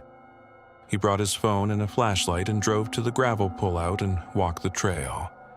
He found the lower trail without difficulty and followed it east along the creek bottom until the terrain matched what he had heard. A small clearing where the brush had been worn back over time, the ground packed down hard from repeated use. Cold fire ring at the center, stones blackened from long use. Several deer bones in the leaf litter nearby, not arranged, just present. A piece of worn cloth hanging from a low branch, dark and soft from weather. the kind of cloth that had been outside through multiple seasons. In the soft ground near the fire ring, 2 sets of prints. Boot prints, partial. The tread worn enough to be unreadable. And alongside them, bare footprints, human-sized, wide across the ball of the foot, the toes spread and deep, the heels pressing in with a heaviness that suggested significant body weight. They moved around the fire ring in a circuit and then led away north, toward the ridge, and lost themselves in the leaf litter where the ground dried out. He stood at the fire ring and looked at everything in it and around it, and then he saw the stone. A flat piece of shale near the edge of the ring, the kind that gets dragged close to a fire for use as a surface. On the stone, centered, placed deliberately rather than dropped, a button. Brass-colored, old, the kind of small domed button used on women's wool coats, with a loop shank on the back rather than holes through the face. He knew that button, or he knew one exactly like it. His wife had owned a coat with buttons like this, a dark green wool coat she wore in October and November, the coat she had been wearing the last autumn she was well enough to go outside. He had donated that coat after she died, along with the rest of her clothes, to a church collection. He did not know where it had gone from there. He picked up the button and held it in his palm. He stood there for a long time.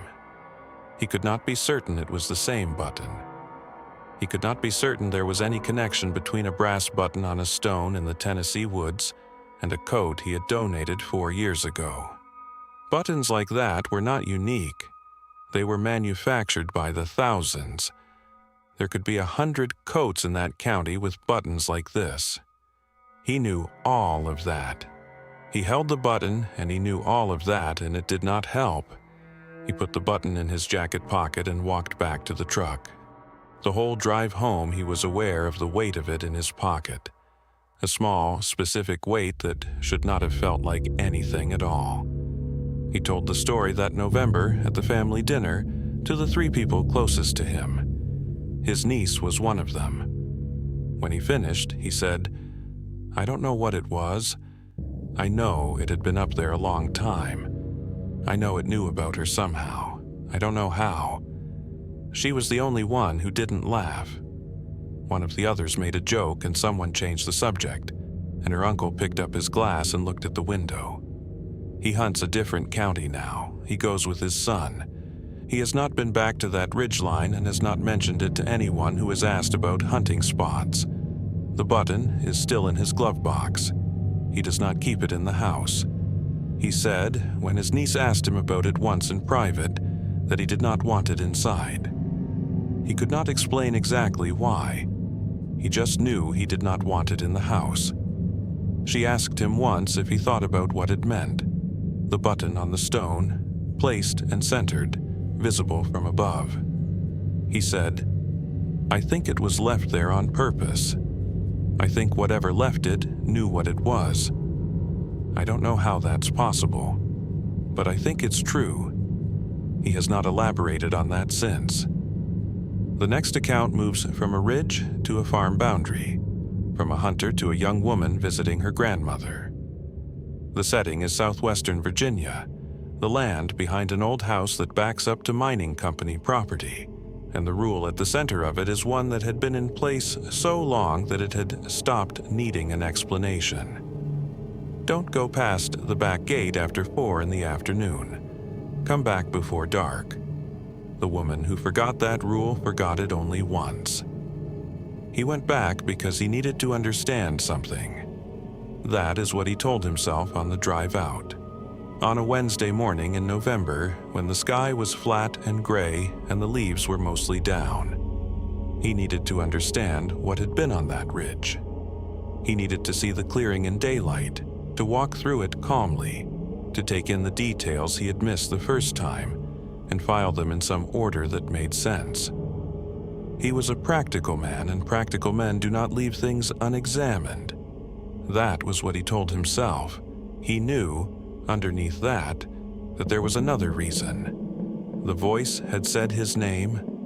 The voice had said his name in her register, in her particular morning softness, from a position that had moved closer while he sat in his stand, and the button on the stone had been placed there, centered, deliberately visible. He had picked it up and taken it home in his pocket, and now it was in his glove box and he was driving back to the ridge, and if he was being honest with himself, which he tried always to be, the reason he was going back was not entirely rational. It was the same reason people go back to places where something happened to them. Because the place still has the thing in it, whatever the thing was, and being away from it does not make it smaller. The gravel pullout was empty when he arrived. Mid-morning on a weekday, no other hunters, no hikers. He locked the truck and walked the trail and found the lower trail and turned east along the creek bottom. The walk was shorter than he remembered, or perhaps it had simply seemed longer in the fog. In daylight, with the leaves down and the brush thinned, the terrain was readable in a way it had not been from his stand.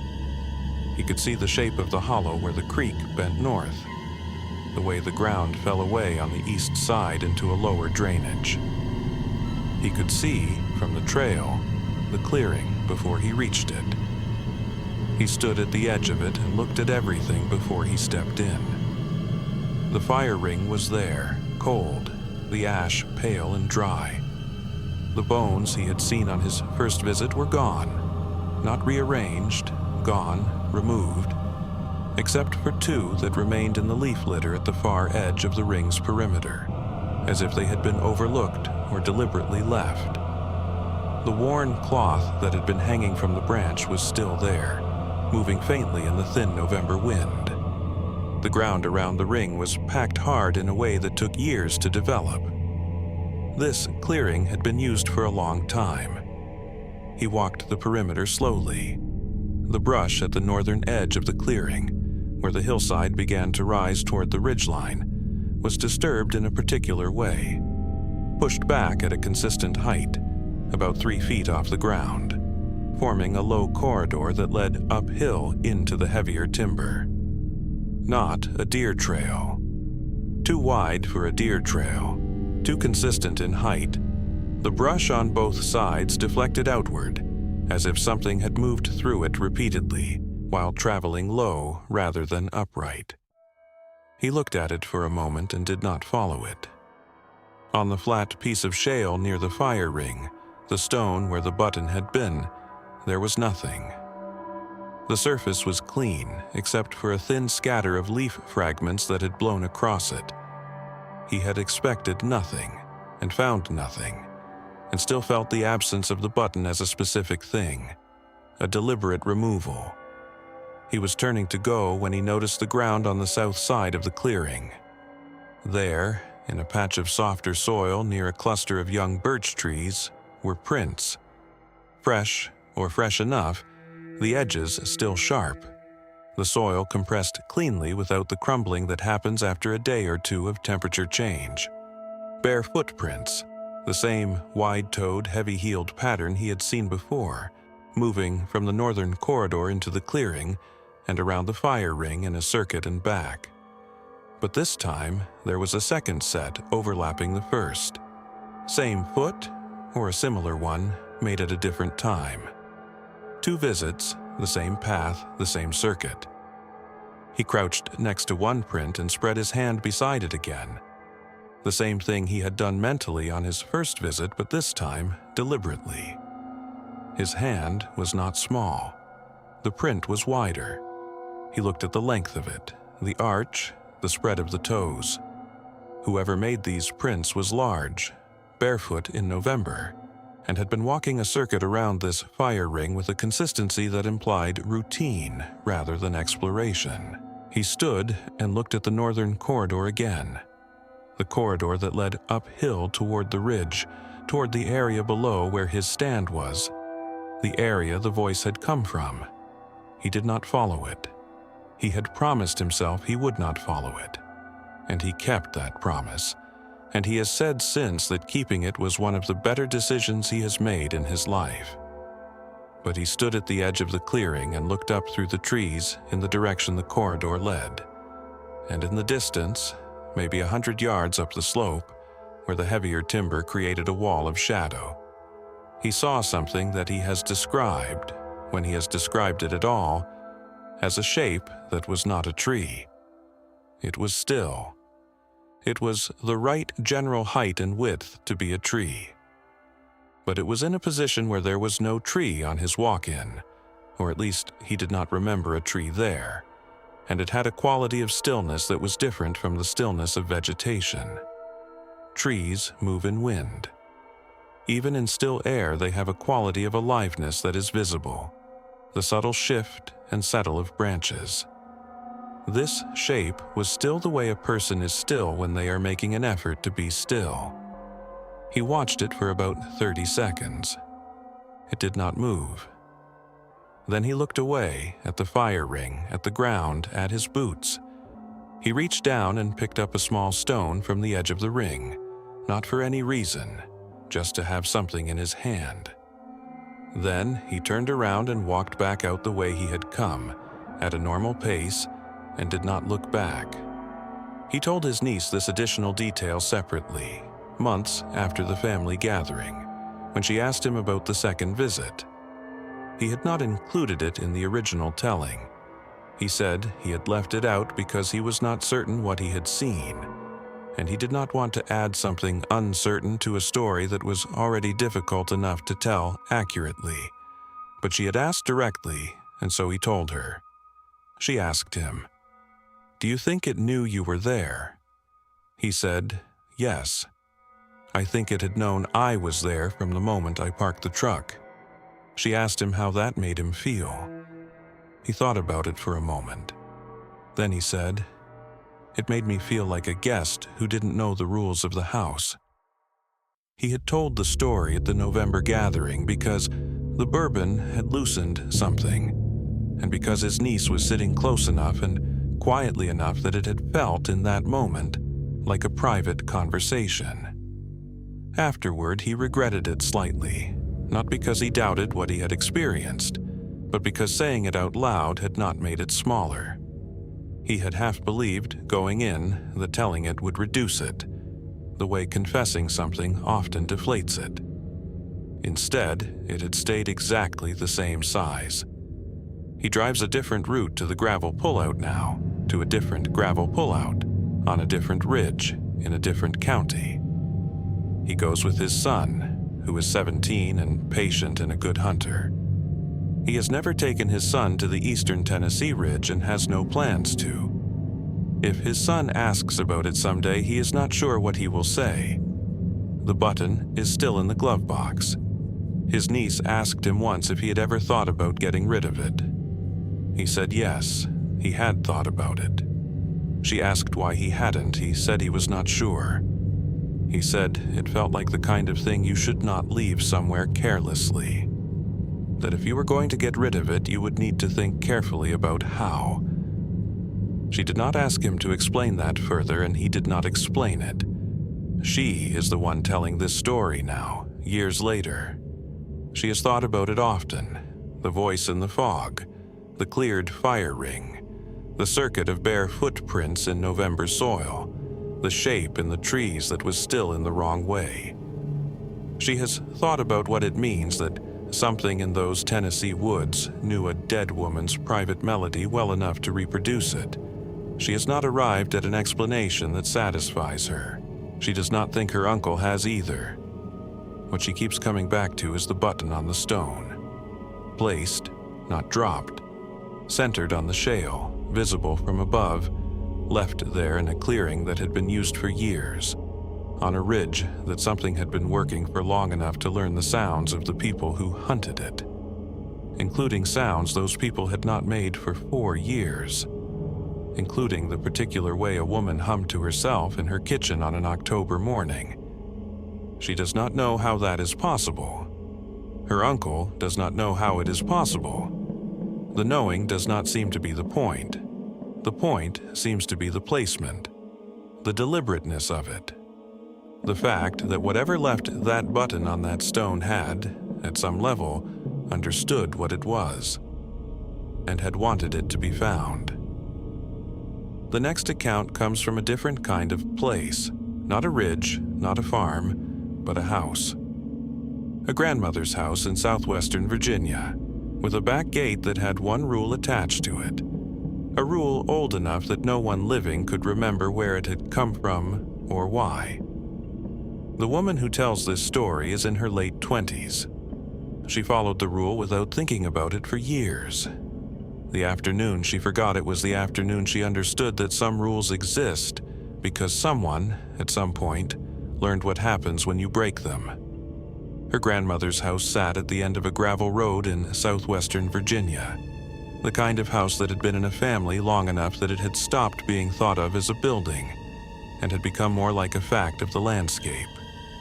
3 bedrooms, a wide porch, a wood stove in the sitting room that her grandmother preferred to the electric baseboard heat the previous owner had installed. A garden on the south side. A root cellar under the kitchen that no one used anymore. And at the back of the property, past the clothesline and the old equipment shed, a gate in the fence that opened onto a service road running along the boundary of old mining company land. The gate had one rule. Do not unlock it after 4 in the afternoon. Come back before dark if you go through it. Her grandmother had never explained the rule beyond stating it, and no one in the family had ever pressed for an explanation, because the rule was old enough that pressing for an explanation felt somehow beside the point. It was simply part of the property, the way the root cellar and the equipment shed were part of the property. You learned it when you were young, and you followed it without thinking about it, because that was what you did with rules that had been there longer than you had. The woman had been visiting for a week. She was 28, working a job in Richmond that she did not love, coming to stay with her grandmother the way she had done every summer since she was a child, and had continued doing into adulthood because her grandmother was in her 80s, and the visits felt increasingly important in a way she did not want to examine too closely. It was a Tuesday in late September. Her grandmother mentioned over breakfast that a section of the back fence needed checking. She had seen it from the porch and thought the wire had gone slack in one place. Did her granddaughter have time to take a look? She had time. She pulled on her rubber boots, found the wire cutters in the equipment shed, put her phone in her jacket pocket, checked the signal, 1 bar, sometimes 2, and went through the back gate at 3:45 in the afternoon. She noted the time because her grandmother's rule specified 4 o'clock, and 3:45 felt comfortably inside the margin. She had 15 minutes before the cutoff, and she intended to be back well before that. The fence section her grandmother had indicated was maybe 200 yards east along the service road. 15 minutes was more than enough. The service road was overgrown in the way that roads go when they are not maintained. Grass up the center, brush encroaching from both sides, the gravel underneath still present but increasingly theoretical. She walked east along the fence line, checking the wire as she went. The first 100 yards were fine, the wire taut and the posts solid. Then she found the section her grandmother had mentioned. The fence had been repaired, not by anyone in her family. The wire in this section was a different gauge from the rest of the fence, heavier, newer, shinier, in a way that stood out against the weathered wire on either side. Someone had stapled it to the posts with staples that had not yet rusted. The repair was recent and competent, done by someone who knew how to work a fence line. She stood and looked at it for a while, trying to think of who might have done it. A neighbor doing a favor, possibly. A county worker. She could not account for it specifically, but it did not alarm her. She continued east to check the rest of the fence. She noticed the smell before she noticed the time. Wood smoke, faint, coming from somewhere off the service road to the north, from the direction of the mining company land. Not alarming on its own. People built fires, neighbors had fire pits, smoke traveled in hollows in ways that made the source hard to pinpoint. She noted it and moved on. When she checked her phone, it was 4:42. She stopped walking and looked at the number again, 4:42. She had gone through the gate at 3:45. She had been walking a fence line for what felt like 20 minutes, 25 at most. The arithmetic did not work. Somewhere in the walk east along the fence she had lost nearly an hour. The light confirmed it. When she had gone through the gate, the afternoon had been full and golden. Now the light was lower, the shadows longer, the particular quality of late afternoon that in September moves toward evening faster than you expect. She was past the 4 o'clock rule by 42 minutes, and the gate was at least 10 minutes back to the west. She started back. She was moving faster than she had walked out, not running but close to it, the wire cutters in her hand, watching the fence line for the gate post. The service road ran straight here, and she could see a decent distance ahead. Nothing on the road. The mining company land to her north was brush and scrub pine, and the low shadows of late afternoon falling between the trees. She became aware of the movement gradually, the way you become aware of something that has been there for a moment before you register it consciously.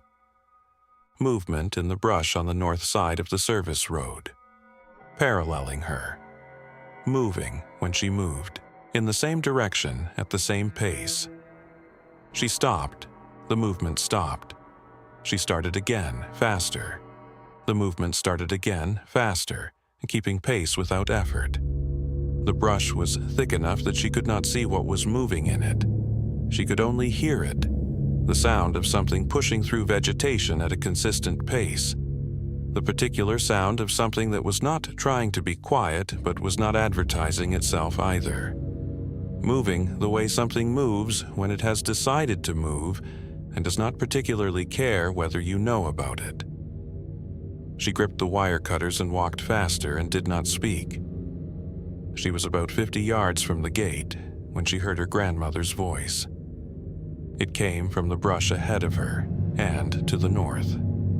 Her grandmother's voice, exact, the particular softness of it, the slight rise at the end of words that her grandmother had always had, the way her grandmother said her name with the emphasis on the first syllable, the way no one else in the family did. Her name, said gently, from the brush on the north side of the service road, in her grandmother's voice. Her grandmother was in the house. Oh, her grandmother had been napping in the sitting room chair when she left, and she had been in that chair or somewhere in that house for the entire afternoon, because her grandmother did not walk the back property anymore, had not for several years. Her grandmother was not on the service road. Her grandmother was not in the mining company brush. She did not answer.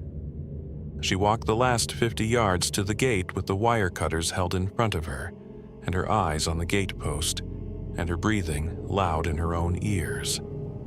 The padlock was on the fence side, and she got the key out of her jacket pocket without dropping it, which she counted afterward as something of an achievement given the state of her hands.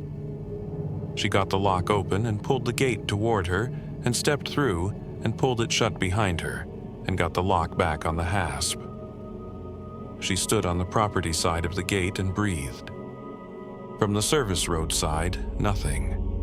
No sound, no movement, no repetition of the voice. Just the brush and the low evening light and the smell of wood smoke, fainter now. She walked back to the house. Her grandmother was asleep in the sitting room chair exactly where she had left her, the television on low, a cup of tea gone cold on the table beside her. The house was warm and ordinary and completely itself, and she stood in the doorway between the kitchen and the sitting room for a moment and looked at her grandmother's sleeping face. She never told her grandmother what she had heard. She did not tell her that evening, and she did not tell her the next morning, and she did not tell her before she drove back to Richmond at the end of the week. She has thought about that decision since, and she believes it was the right one, though she could not explain fully why. partly because her grandmother was old and the story would have worried her, partly because telling it would have required her grandmother to explain the rule, and she was not sure her grandmother's explanation would have made things better, partly because some part of her understood, standing in that doorway, that her grandmother already knew, that the rule had not come from nowhere, that its specificity, 4 o'clock, come back before dark, exactly those parameters and not general ones, implied an experience that had established them. The rule was not a precaution against the possibility of something. The rule was a response to the knowledge of something. Someone in her family, at some point, had been past that gate after 4 o'clock and had come back with information that had turned into a rule. The rule had been passed down without the story behind it, which was common enough with old family rules. You lose the reason and keep the instruction. But the reason had been there once, specific and earned, and she had found it on a Tuesday afternoon in late September. She told the story to a friend in Richmond once, about a month after it happened. The friend listened carefully and asked thoughtful questions, and at the end said it sounded like the voice had probably been some kind of auditory hallucination, stress-induced, the combination of being startled by the time and moving quickly in a heightened state, making her brain produce a familiar sound. She nodded and said yes, that was probably it, and changed the subject. She did not believe it was an auditory hallucination. She believed it was her grandmother's voice, produced by something that was not her grandmother, from a position in the brush that something had moved to while paralleling her along the fence line. She believed this because the voice had been exact in a way that hallucinations typically are not. The specific emphasis on the first syllable of her name, the particular soft rise at the end, the texture of her grandmother's voice that she had known her entire life. Hallucinations are imprecise. They are produced by a brain working from memory, and memory is approximate. What she had heard was not approximate. Whatever was in that brush had learned her grandmother's voice, had learned it well enough to reproduce it without error, and it had used it at the moment when she was 50 yards from the gate and moving fast, when answering it would have meant stopping, turning around, stepping back toward the brush. She understood, after the fact, what the voice had been for. She stayed inside for the rest of that evening. She made dinner, pasta, something simple, something that required enough attention to keep her hands busy, and set a place for her grandmother and sat across from her and talked about the garden and the neighbor's new truck and whether the root cellar needed the door rehung before winter. Normal things. Her grandmother ate slowly and talked easily and did not notice anything different about her granddaughter's manner. Or, if she noticed, she did not say so. After dinner, her grandmother moved back to the sitting room chair and turned the television on and was asleep before 8.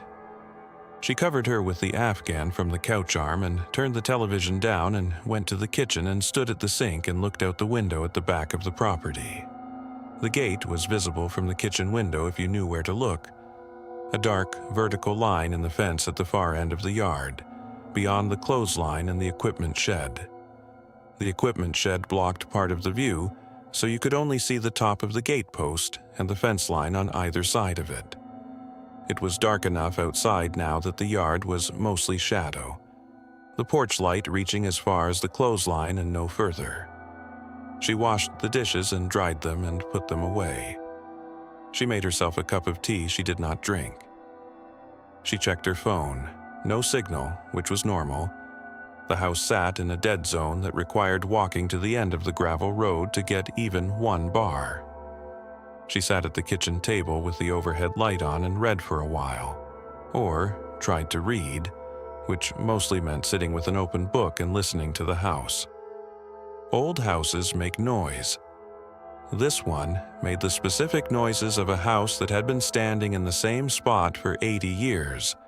The tick of the wood stove cooling after the evening fire, the occasional groan of a roof beam settling, the particular sound the back steps made when temperature change moved through the wood. She knew those sounds. She had been hearing them since she was a child. She cataloged them unconsciously as she sat at the table, the way you catalog familiar sounds when you are listening for an unfamiliar one. At 11 o'clock, she heard footsteps on the back porch. Not the tick of the stove or the groan of the beam. Footsteps, the specific sequential sound of weight transferring from one foot to the other on old wooden porch boards, moving from the direction of the back steps toward the kitchen door.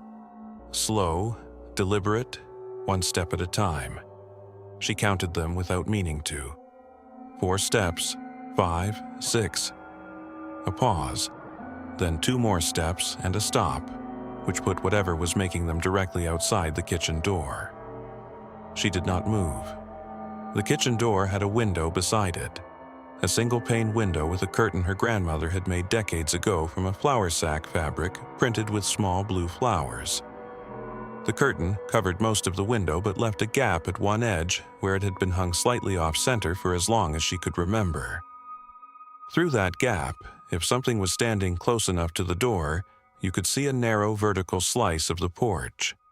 She watched the gap. A shadow passed across it slowly. Not the shadow of a branch or a change in the light. A solid shape moving past the window from left to right. It moved past, and she lost it at the curtain's edge, and then it came back, moving right to left, more slowly this time, and stopped. She could see through the gap, in the sliver of porch visible between the curtain and the frame, the top of a head and the upper curve of a shoulder. The person outside was shorter than the window, or was not standing fully upright. She could not see a face. She could see that the shape was not moving, was simply stopped at the window, and she had the distinct and specific sense of being looked at through glass by something that could see her in the kitchen light, while she could barely see it in the dark. Then her grandmother's voice, from outside the kitchen door, gentle and familiar, said, "Come unlock the door, honey. It's cold." She did not move. She sat at the kitchen table with both hands flat on the surface, and she looked at the curtain, and she did not answer, and she did not stand up. The voice had the right quality, the right softness, the specific way her grandmother said honey, which was a word her grandmother used and which she had heard her entire life. The cadence was right. It was her grandmother's voice in the same way the voice on the service road had been her grandmother's voice. Exact, specific, without the approximation of imitation. Whatever was outside that door had been practicing. She sat still for a long time. The shape at the window did not move. The porch was quiet. After what felt like several minutes but was probably closer to 1, the shape moved away from the window. She saw it go, a slow, deliberate movement to the right, and the footsteps came back across the porch. 4 steps, 5, 6, and then the sound of them on the back steps going down, and then nothing. She waited 15 minutes before she moved. She went to her grandmother's room and stood in the doorway. Her grandmother was asleep in her bed, on her side, breathing with the slow regularity of deep sleep. The chair in the sitting room was still warm from the evening. Her grandmother had gone from the chair to the bed at her usual time and had not been out since. She went back to the kitchen and sat down and left the light on and did not sleep that night. In the morning, early, before her grandmother woke, she went to the back porch and looked at the welcome mat in front of the kitchen door. The mat was a bristle mat her grandmother had owned for years, dark green, the kind that holds impressions in damp weather. The night had been cool and slightly humid, enough to leave the bristles faintly damp. On the mat, centered, was one footprint, barefoot, facing the door. Wide across the ball of the foot, the toes spread, the heel pressing in with the depth of significant weight. Too large for her grandmother by a considerable margin. The print was facing inward, toward the door, which meant whatever had made it had been standing at the door facing it for long enough to leave a clear impression. It had not been walking past. It had been standing there, facing the door.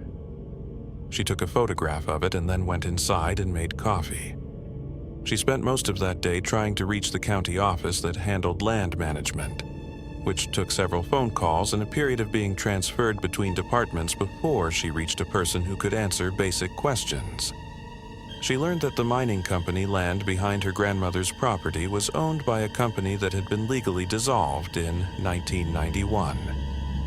The land had been in a title dispute since then, bouncing between the dissolved company's creditors and the state, with no resolution and no active management in all that time. No patrol, no maintenance, no access agreements, no registered users. She asked if anyone had been found living on the land in that period. The person on the phone paused. Not a long pause.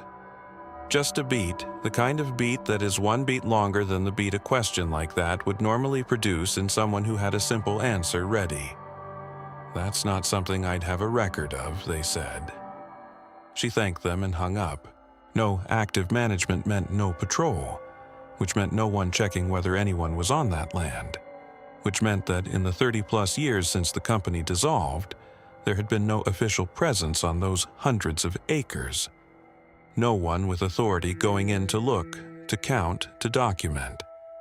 The land had existed in a legal gray space for 3 decades, tended by no one, monitored by no one, belonging in practice to whatever used it. 30 years was a long time. Long enough for a great deal to develop, undisturbed, in land that no one was checking. Long enough for something to become very comfortable in a particular territory. Long enough to learn the rhythms of the property next door, the faces and voices of the people who lived there, the rules that governed when the back gate was opened and when it was locked. Long enough to learn how to say a name. She left for Richmond 2 days later. She hugged her grandmother at the car and promised to come back at Christmas.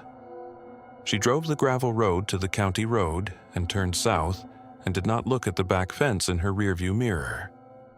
She did not look for the gate. Her grandmother passed away the following year, in the spring, in the hospital, which was not unexpected. The house became part of the estate, and the family made the decision, without much discussion, to sell it. She was the one who handled most of the paperwork. She did not go back to the property to clean it out herself. She hired a service and gave them a list of what to keep and what to donate and what to discard, and she did everything by phone and email.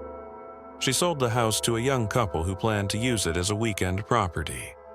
She answered their questions about the heating system and the root cellar and the age of the well. They did not ask about the back gate. She did not volunteer the rule. She has thought about that omission since. She is not sure it was the right decision. She is not sure it was the wrong one either. She tells herself that the rule would have sounded irrational to people who did not know the property, that without the context behind it, the instruction, "Do not go past the back gate after 4 o'clock," would have seemed like old superstition rather than practical information.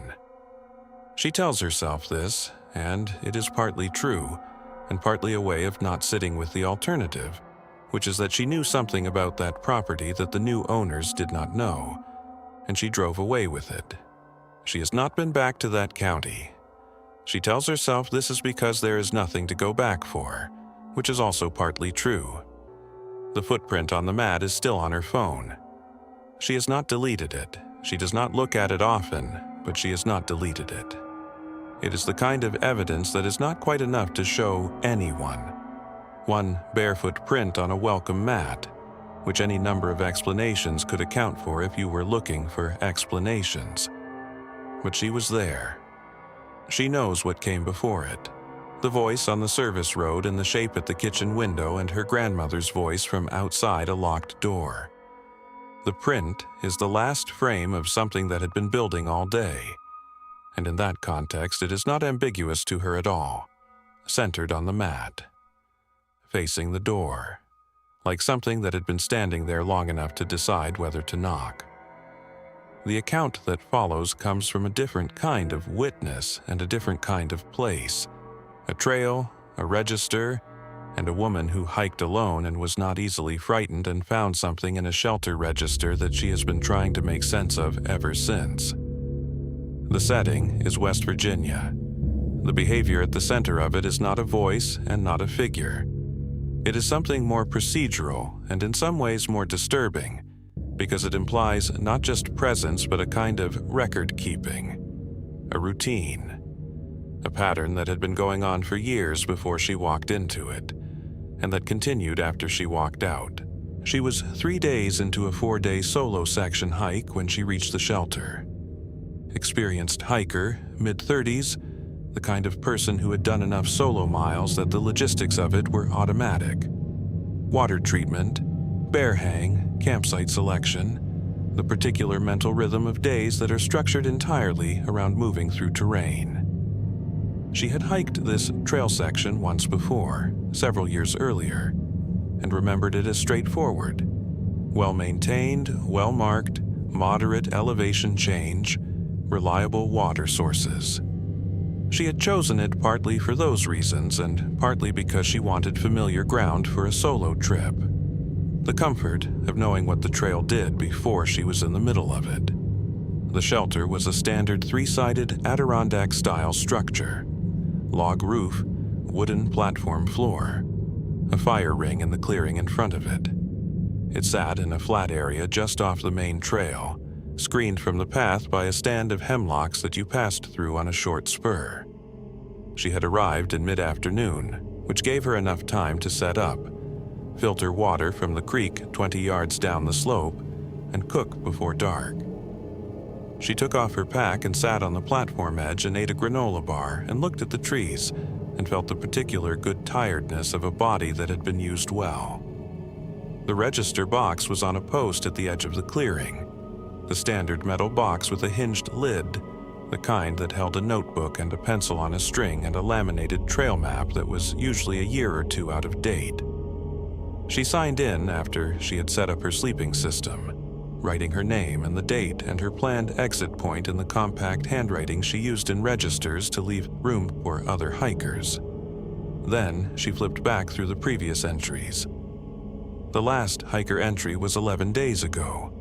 A man, solo, who had noted that the creek crossing 3 miles south was running higher than the map suggested, and that there was a good campsite on the north bank if the water level made crossing inadvisable. He had drawn a small arrow pointing to where he had written his exit date, with a note that said, "Excellent trip, saw 3 black bears." His handwriting was neat and cheerful, and she appreciated the creek note. Between his entry and hers, there were 7 additional entries. She almost missed them. They were on the same page as the last hiker entry, below his, which was why she had not immediately seen them when she looked at the most recent entry. 7 lines below his signature, each on its own line, each dated. The dates were consecutive, starting the day after the previous hiker had signed out and running through yesterday. 7 days in a row, someone had come to this register and made an entry. The entries were not names. They were not hiking notes. They were marks, single symbols, each one drawn in the same pencil with the same deliberate hand, each one occupying its own line with the date written beside it in a different style of notation than the hikers used.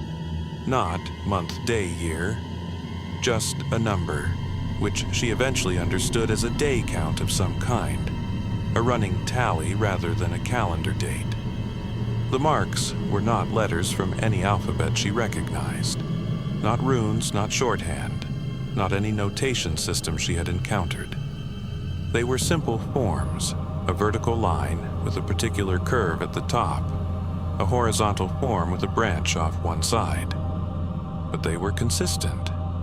Each one was the same as the others, made by the same hand, with the same pressure and the same proportion. Whoever had made them the same way 7 times. with the care of someone who was being accurate rather than the variation of someone experimenting. She photographed the register page. Then she sat on the platform and looked at the photographs and tried to think about what they meant. The most charitable interpretation was that someone was using the register without understanding its purpose. A local person, perhaps, who had found the pencil in the book and was using it the way you use any available surface for notation that matters to you. This interpretation required the person to have come to this specific shelter on 7 consecutive days, which implied they were living close enough to make that a routine rather than a trip. No campsite within reasonable day hiking distance would account for 7 consecutive visits, unless the visitor was living within a mile or 2 of the shelter and treating it as a regular stop.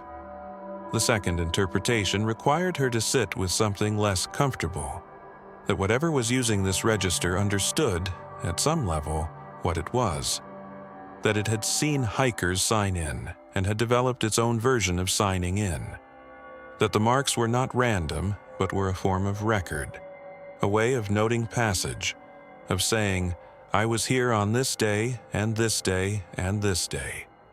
The same thing the hikers were saying with their names and dates, translated into a different notation system. She set her pack up as a pillow and lay back on the platform and watched the tree line while her dinner water came to a boil on her stove.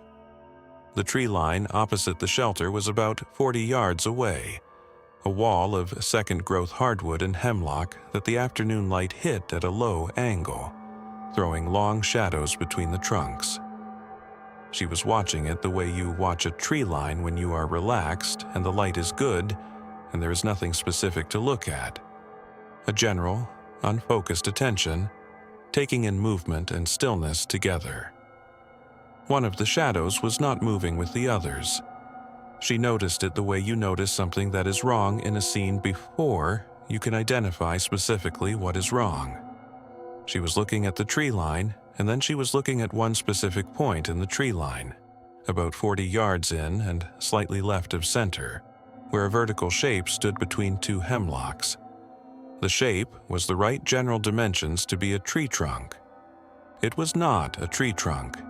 Tree trunks do not have the particular vertical quality of a thing that is choosing to be still rather than simply being still by nature. The distinction is subtle and hard to articulate, and she had felt it before, in other woods, in other years, and she trusted the feeling. She did not look directly at it. She looked near it, at the trees on either side, and in her peripheral vision, the shape remained. She poured her dinner into her pot and stirred it, and ate slowly, and kept her stove on because the light of it felt important. Her headlamp was on her head and lit. An hour later, when it was dark enough that the tree line was a solid wall of black, she looked directly at the point where the shape had been. Nothing visible. The undergrowth at the tree line's edge was disturbed in a way that was consistent with something having moved through it. Branches bent outward, a gap in the lower brush. But the shape was gone. She arranged her sleeping bag and lay down and kept her headlamp on. She thought about the ranger she had passed on her second day, a woman in her 40s who had been doing trail maintenance on a blowdown section south of the first shelter. They had talked briefly, the easy brief conversation of people who encounter each other in the backcountry and have no particular agenda. The ranger had asked where she was heading, and she had said the shelter on night 3. The ranger had nodded and then said, without much preamble, "If you use that shelter on night 3, keep your headlamp on inside. Don't sleep with it dark." She had found it odd and had almost asked why, and then the ranger had gone back to her chainsaw and the conversation was clearly over. She had filed it as one of those trail culture things that sometimes circulate without clear origin. Advice that gets passed from ranger to hiker without anyone being sure where it started. She had not particularly planned to follow it. She was following it now. She lay on the platform with her headlamp on and read her book for a while, and listened to the shelter and the clearing and the woods beyond. The fire ring was dark, She had decided not to build a fire, not for any specific reason, just tiredness, and the sense that the evening had a quality that made a fire feel like an advertisement. The clearing was lit by her headlamp's spill through the open front of the shelter, and by a partial moon that gave the tree line a faint silver edge. She was asleep, or nearly asleep, when the sound woke her. The pencil. The specific sound of a pencil moving on paper, not a scratch exactly, more of a soft drag, the particular sound a pencil makes when it is being used with deliberate pressure on a surface that has a little give to it, coming from the register post at the edge of the clearing. She lay still.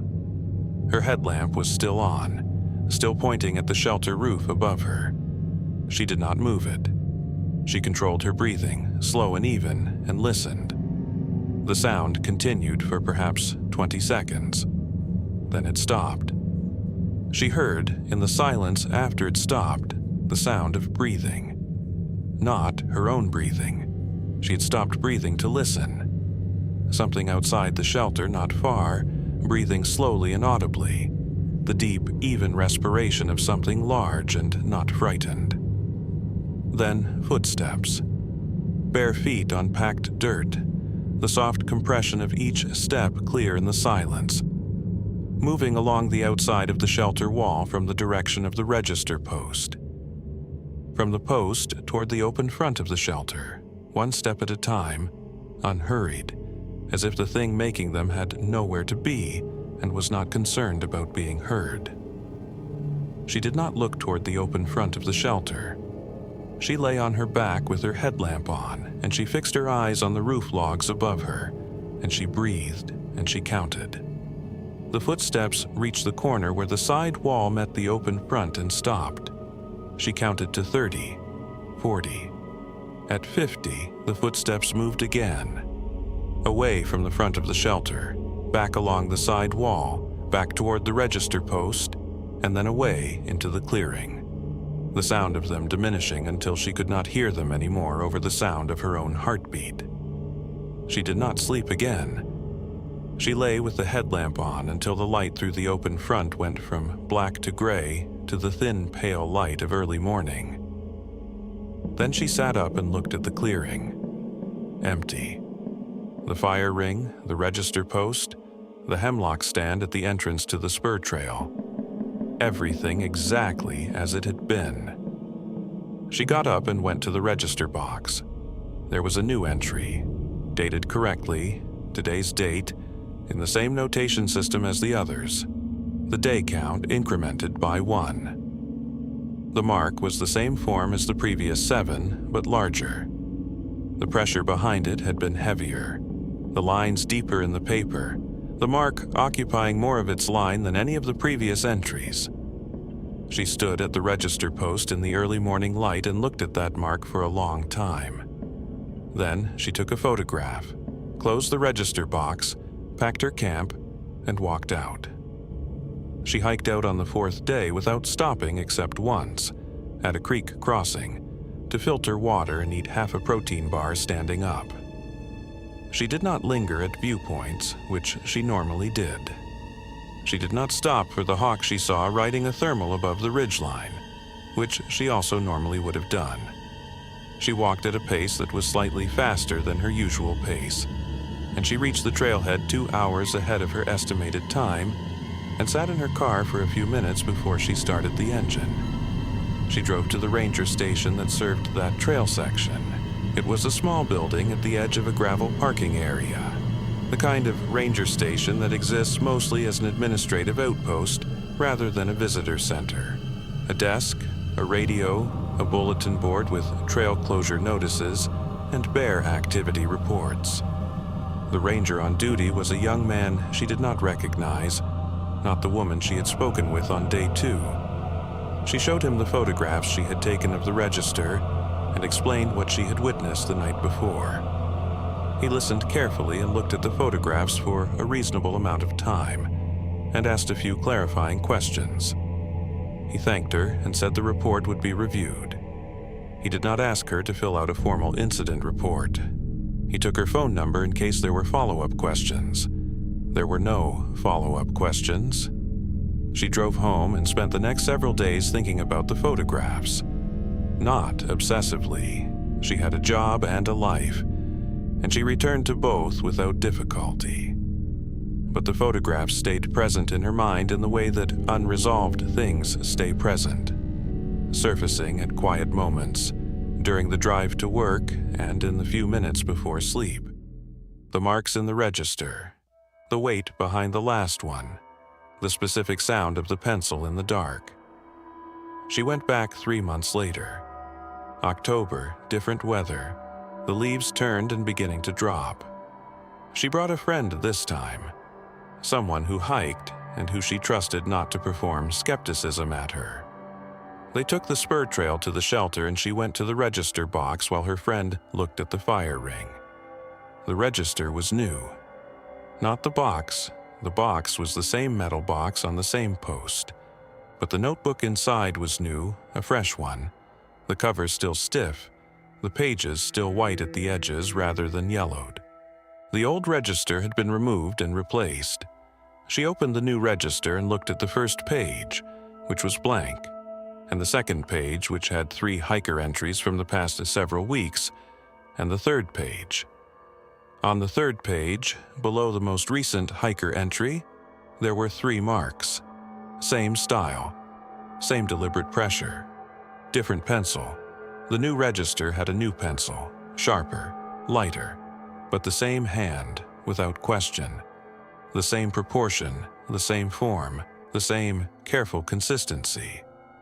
The day count notation beside each one had reset to 1, 2, 3.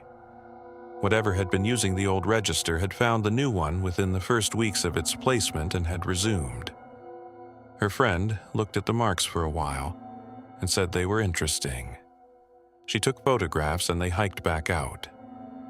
She spent the next few weeks trying to find the ranger who had warned her on day 2. The ranger station did not have a public staff directory, and the person she spoke with on the phone was not able to confirm the names of staff who worked specific trail sections.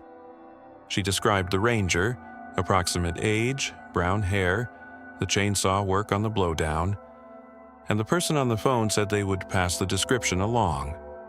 No one called her back. She found her through a trail volunteer network, eventually through a contact who knew a contact. The ranger had retired the previous spring, earlier than expected, after 12 years in the Forest Service. She was living in a small town about 40 miles from the trailhead. She agreed to meet. They sat in a diner that had 4 tables and a counter, and a woman who refilled coffee without being asked. The ranger looked at the photographs for a long time. She did not look at them quickly and then look away, which was what the young ranger at the station had done. She looked at each one with the attention of someone who was confirming something rather than discovering it. She said, "How many marks were there before yours?" 7, she said. The ranger set the phone down on the table. She said, "Last time someone counted, there were 12 shelter registers on this trail section," she said. "The math has been going on for a while." She asked what she meant by the math. The ranger picked up her coffee and looked at the window. She said that the marks had been documented across 11 of the 12 shelters on that trail section. Not all of them, not the 2 shelters nearest the roadheads, but every shelter that sat more than 3 miles from a trailhead. The documentation went back at least 8 years, which was as far back as anyone had looked consistently. The Trail Service had never issued a public statement about the marks. She did not know whether a formal report existed internally. She had been told, when she raised it in her 2nd year, that the matter was being monitored. She asked, by whom? The ranger did not answer that directly. She said that the word monitored had been used in a context that suggested the monitoring was not recent and was not being done by anyone at the district level. Someone above the district level or outside the normal structure, or both. She had not been able to determine which. She asked, "Did you ever figure out how many individuals were making the marks?" The ranger said, "We tried. Best we ever concluded was at least 3, based on the spacing of visits across different shelters on the same nights, which would require traveling faster than one person could travel between those locations. At least 3, possibly related, possibly not. We could not determine that, possibly related." She turned that phrase over for a moment. She asked, "What do you think they are?" The ranger was quiet for a moment. She looked at her coffee, then she said, "I think they're people who have been out there long enough that they're not quite the same kind of people they started as. I think they've been out there for longer than most people would find comfortable to consider. I think the Trail Service knows that and has decided that the correct response is to not make it a public matter. And I think the reason I'm retired and sitting in this diner talking to a hiker instead of still working that trail section is that I stopped being comfortable with that decision." She did not say anything else about it. She finished her coffee, and they talked about other things for a few minutes, and then the ranger left. The trail section where the shelter was located was closed the following winter. The announced reason was structural maintenance on several of the older shelters, which was plausible enough. Some of those structures were 20 years old or more, and did need work. The closure lasted about 4 months. When the trail reopened in the spring, several of the shelters had been replaced. New structures, new platforms, new register boxes, new registers.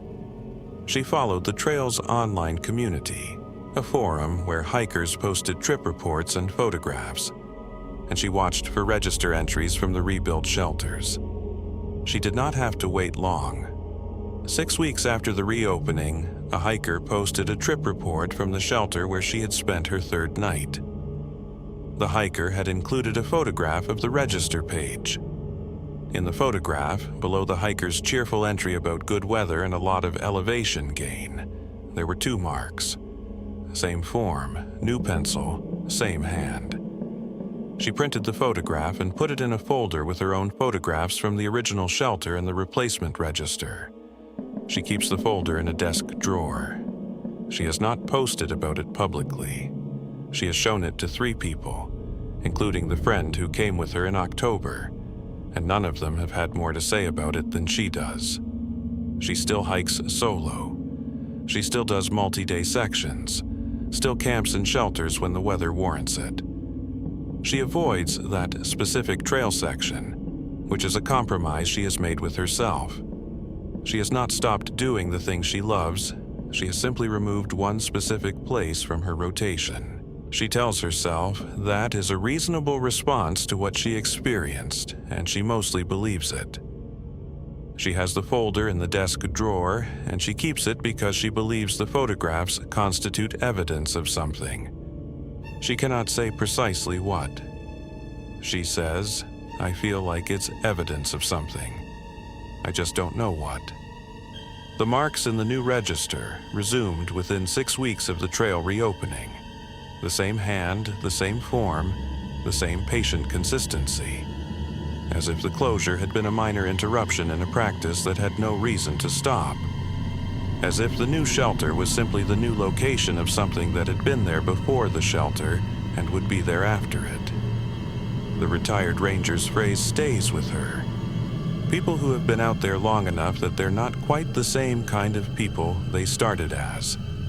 She has turned that sentence over many times. She does not know what it means exactly.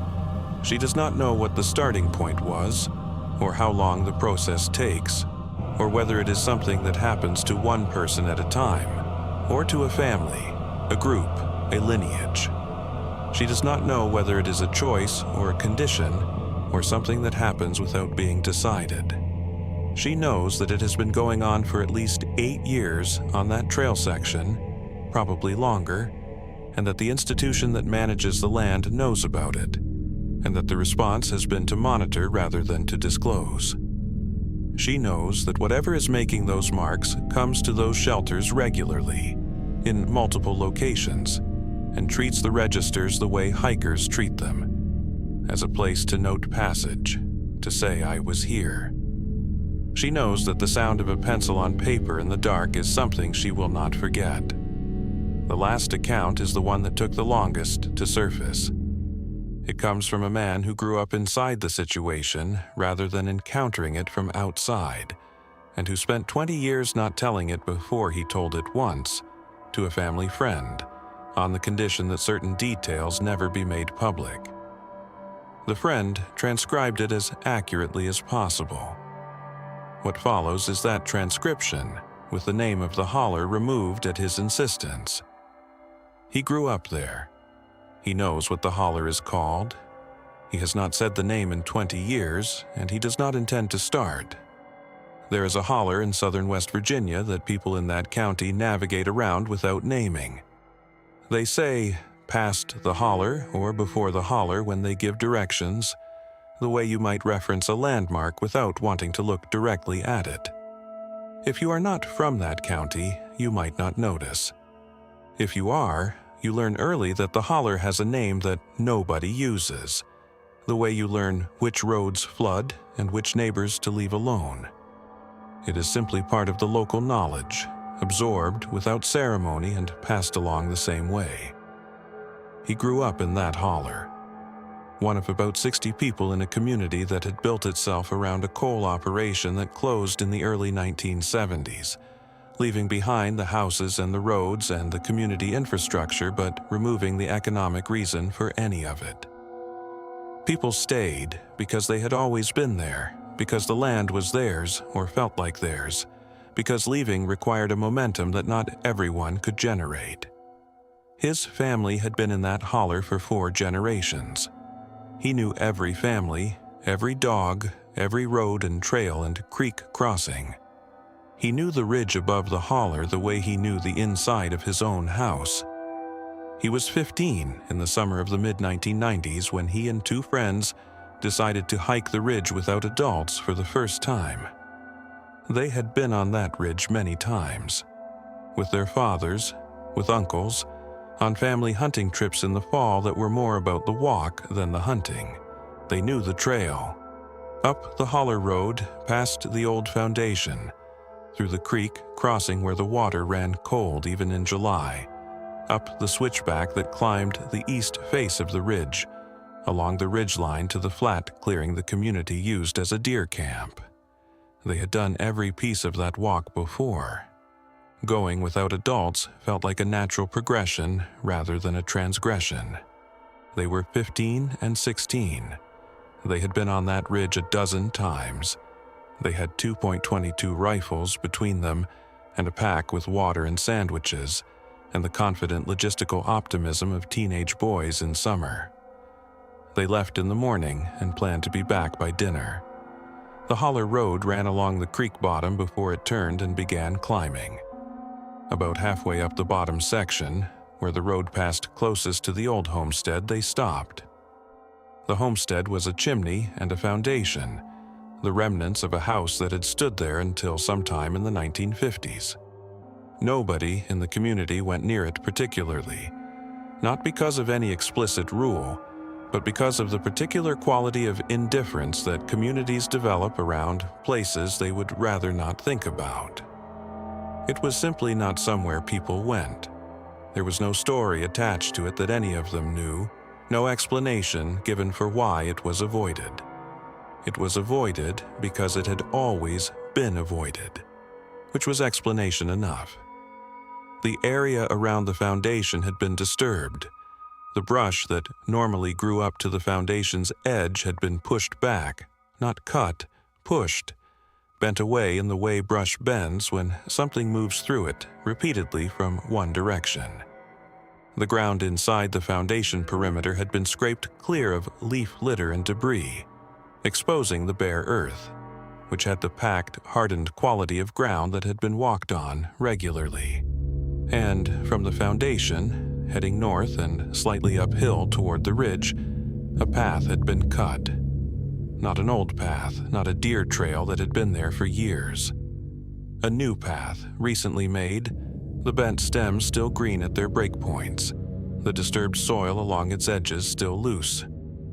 One of the boys said his dad had probably cut a new access trail for deer season. They accepted this and moved on. The creek crossing was cold and fast from recent rain, knee-deep at the center, and they crossed it one at a time holding their rifles overhead, which was the most fun part of the walk. The switchback was steep and they were sweating by the time they reached the ridgeline. The clearing was another quarter-mile along the ridge on a flat bench of ground that sat just below the true summit, sheltered from the prevailing wind by a line of old-growth oak that had somehow survived the logging operations that had taken everything else. The fire ring was there, the rusted camp grate across it, a stack of split wood under a small lean-to that hunters had been adding to and subtracting from for years. The clearing was exactly as they remembered it. But at the far edge of the clearing, where the tree line resumed and the ground began sloping north down the back of the ridge, there was something new. A structure. Low, built from young saplings lashed together with strips of bark, the frame forming a rough rectangle about the size of a large dog kennel but taller, with a partial roof of woven bark and a front that was open to the clearing. It had been built with more skill than it looked like at first. The lashings were tight and the frame was solid, the roof angled correctly to shed rain. It sat back against the tree line in a way that made it hard to see until you were in the clearing and looking directly at it. Inside the structure, visible from about 10 feet away, was bedding. Layered leaves and old cloth, compressed and shaped by repeated use, the kind of nest that forms when something returns to the same sleeping place over many seasons. Alongside the bedding, a loose arrangement of bones, deer mostly, some smaller animals gnawed clean and dry, and among the bones, a collection of objects that did not belong in the woods. A rusted belt buckle, a broken knife handle, the blade gone, the handle worn smooth. Several buttons mismatched, different sizes and materials. A child's shoe, leather, old and stiff, the kind of shoe a child might have worn decades ago. A small glass bottle, brown, the kind that medicines came in before the industry changed its packaging. Each object had been placed rather than dropped. They were arranged in the leaf bedding with a deliberateness that implied they had been put there intentionally, kept there, returned to. None of it was new. The structure had been standing through at least 2 winters based on the weathering of the bark. The leaf bedding had been added to recently. The top layer was fresh, not yet compressed, but the layers beneath it had been there long enough to have begun composting at the bottom.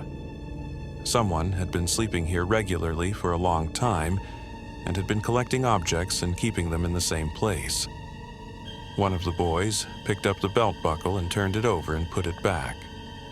One of them said, "My dad said, don't mess with anything you find up here that looks like somebody's living in it." None of them asked why his dad had said that. It was the kind of instruction that carries its own authority in those communities. Not a rule that needs explaining, just a rule. They were looking at the objects in the structure when they heard the movement from above. From the ridge above the clearing, north and uphill, in the dense timber on the back slope. Not one thing moving, more than one. The sound too widespread for a single animal, spread across a front of maybe 30 yards, moving through the brush with the particular pattern of bipedal movement. Not running, walking. Deliberate and unhurried, but present, and getting less distant. All 3 boys looked up at the ridge. Then they looked at each other. Then, from above them and behind the tree line at the north edge of the clearing, a voice. A boy's voice. Young, maybe 10 or 11. The voice of a child who had not yet hit the registered change of adolescence. Calling a name. The name it called was the name of one of the 3 boys standing in the clearing. The boy whose name was called went very still. The voice had been right. Not almost right, not a reasonable approximation.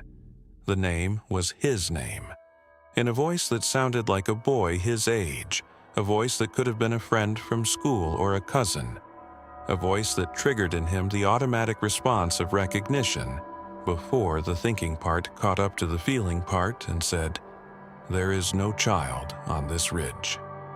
His friend grabbed his arm. They ran. Down the north edge of the clearing to the switchback. Down the switchback at a pace that was faster than safe.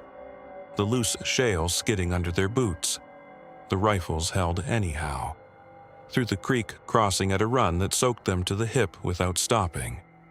Down the holler road past the foundation without looking at it. Past to the old chimney in the cleared ground, and the new path that led north toward the ridge. Down the road to the bottom, to the creek flat, to the gravel of the main holler road, to the asphalt of the county road at the bottom, where they stopped because there was nowhere left to run, and the county road felt like a different country from the ridge above. They stood at the county road and breathed. They agreed not to tell their parents. That agreement lasted approximately 2 hours, which was the time it took for the adrenaline to wear off, and the reality of what they had seen and heard to settle into something that required telling someone who was older than they were. His parents listened. His friend's parents listened. Both sets of fathers asked a few specific questions. Where exactly in the clearing? What did the structure look like? What did the voice say? Both fathers were calm in a way that was not the calm of disbelief. It was the calm of people receiving information they had been expecting, or information of a type they had already received before. Neither father went up to check. His father sat across from him at the kitchen table and said, "That's been up there longer than I've been alive. Longer than my father was alive. You leave it alone, it leaves you alone. That's the deal." He asked his father what the deal meant. His father looked at him for a moment and then said, "It means what I said. You leave it alone." He did not ask again. He understood, in the particular way that children in communities with long memories understand things, that his father's answer was complete. Not incomplete because something had been left out, but complete in the way that some answers are complete precisely because they do not go further. The deal was the deal. It had been established before his father was born and would persist after both of them were gone. That was all there was to know about it. The following winter, a family from outside the county bought the property at the top of the holler road near the old foundation. They were young, came from somewhere in Ohio, thought the land was beautiful, which it was. They built a small house and moved into it in the spring. They lasted 8 months. His cousin told him what had happened during those 8 months. The family had heard sounds at night that they could not account for. They had found their equipment shed disturbed on several occasions, nothing taken, but things moved, rearranged, touched. They had found one morning, pushed under their front door, a child's drawing. Not one of their children's drawings. None of their children had drawn it, and none of them recognized the style of it.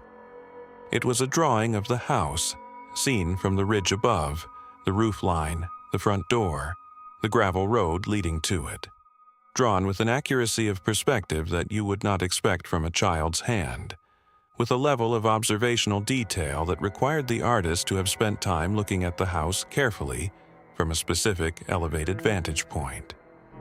The family left in the fall. The house sat empty for several years before someone from the county bought it and tore it down. The land went back to brush.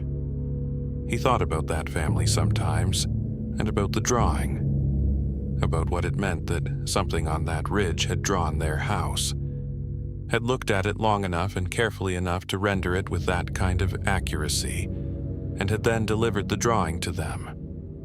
Whether that was a warning or a greeting or something else entirely, something without a name in the vocabulary he had available, he had never been able to determine. He thought about it and did not arrive anywhere, which was how he had come to think about most things connected to that ridge. He went back to the ridge once more as an adult.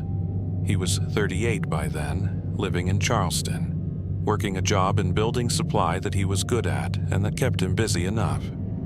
He had been back to the holler 3 times since leaving at 22, for his grandmother's funeral, for a cousin's wedding, once to help his father move some equipment after his mother passed. And each time he had stayed close to the bottom of the holler, near the houses and the road, and had not looked toward the ridge any more than he could help. The ridge was visible from most of the holler, and you could not entirely avoid looking at it, but you could choose not to look at it directly, and he had made that choice each time. He went back in January, on a weekday, when the holler would be quiet and the brush on the ridge would be thinned down to its winter skeleton. He went alone. He did not tell anyone he was going, not because he expected trouble, but because he did not want to explain himself. He drove up from Charleston in the early morning and parked at the bottom of the holler road and sat in the truck for a few minutes watching the ridge through the windshield. In winter, with the leaves down, you could see much further into the timber than in summer. The ridge was visible in a way it never was in the green months, the individual trees readable, the spaces between them open. He could see the switchback from where he parked. He could see the flat bench where the clearing sat, just visible through the upper timber as a slightly different quality of light, a horizontal opening in the vertical pattern of trunks. He could see, or thought he could see, at the very edge of visibility, the darker suggestion of structure among the trees at the clearing's edge. He started up the holler road. He passed the old foundation without stopping. The cleared ground inside the perimeter was still clear, the bare earth still packed, still maintained. The path that had been cut toward the ridge on that summer visit 20-odd years ago was still there, still used. The vegetation on either side of it trimmed back to a consistent width and height that indicated regular passage. He walked past it and kept his eyes on the road ahead. The creek was low in January, cold and clear over the flat stones. He crossed without difficulty. The switchback was harder in winter, the shale slick with frost in the shaded sections, and he took it carefully. At the ridgeline, he stopped and breathed for a moment and looked out over the holler below. The houses were small from here, the roads thin lines through the bottom. Smoke from a wood stove somewhere, rising straight in the cold, still air. The holler looked like what it was, a small community in a mountain hollow, ordinary and quiet, contained by the ridges on either side. He turned and walked along the ridgeline to the clearing. The structure at the far edge was still there. It was larger than he remembered, or perhaps that was the winter light making it read differently, larger and more substantial. The frame reinforced with additional uprights, the roof extended and improved, the bark layering thicker and more deliberate. Beside it, a second structure had been begun, the frame up and partially roofed, the same construction method and materials, positioned to share a wall with the original. Whatever had been sleeping in that clearing had expanded its accommodation. The fire ring at the center of the clearing had been used recently. The ash was gray and cold, but the top layer was recent, not compacted, not rained on. Within the last week, probably. He did not touch it. The collection of objects in the original structure had grown. He could see this from the edge of the clearing without approaching closely. The objects were more numerous, more buttons, more buckles, a small pile of coins, several pieces of cloth folded and stacked, something that looked like a leather strap from a piece of harness equipment. And among the newer objects, in the center of the arrangement, in a small plastic sleeve of the kind used to protect documents from moisture, a photograph. The photograph was in poor condition. The plastic sleeve had kept it from disintegrating but had not prevented the water damage that had affected it over what appeared to be multiple seasons of temperature change. The image was washed and blurred, the colors muddied, the specific content of it no longer fully readable. He could see that it was a photograph of people. 2 or 3 figures, possibly more, in a setting that might have been outdoors or might have been a room with a window. The figures were not identifiable. He did not touch it. He stood at the edge of the clearing and looked at it from a distance of about 15 feet. He looked at the photograph for a long time. Someone had kept it, had carried it up to that ridge at some point from somewhere below, and had placed it among the other collected objects with the same deliberateness that characterized every other object in the collection. Not dropped, not left behind, placed.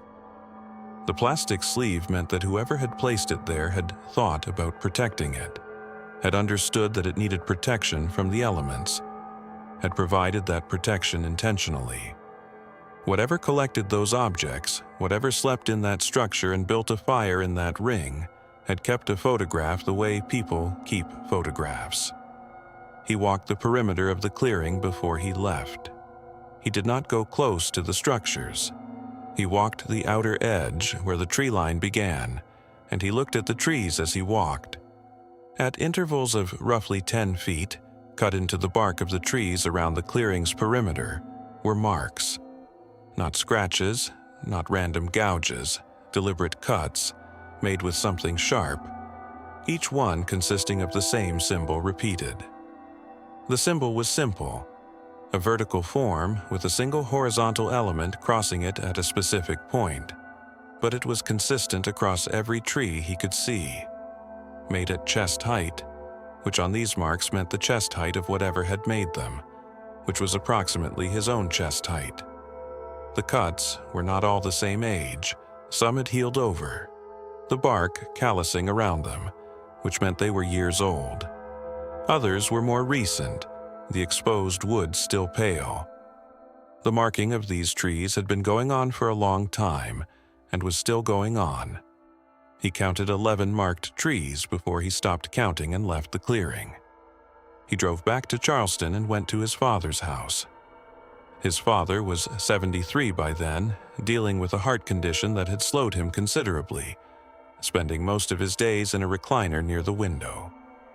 He sat down across from him and showed him the photographs he had taken on his phone. His father looked at each photograph for a long time. He did not rush. When he had looked at all of them, he handed the phone back and looked out the window for a moment. He said, "They're still marking it. They've always marked it." He asked his father what the marks meant. His father said, "I don't know what they started as. I don't know what they are now. Nobody in this holler has ever asked directly." He sat with that for a moment. Then he asked, "Has anyone ever tried?" His father looked at him. He said, "There was a family, long before your time, that tried to find out what was up there. They went up, the whole family. They were going to settle it once and for all." He paused. He said, "They settled it, just not the way they planned." After that, people in this holler stopped asking. He did not ask what had happened to the family. He understood that asking would not produce a clearer answer and would cost his father something to try to give. He put his phone in his pocket and sat with his father for a while, and they talked about other things. His father died the following spring.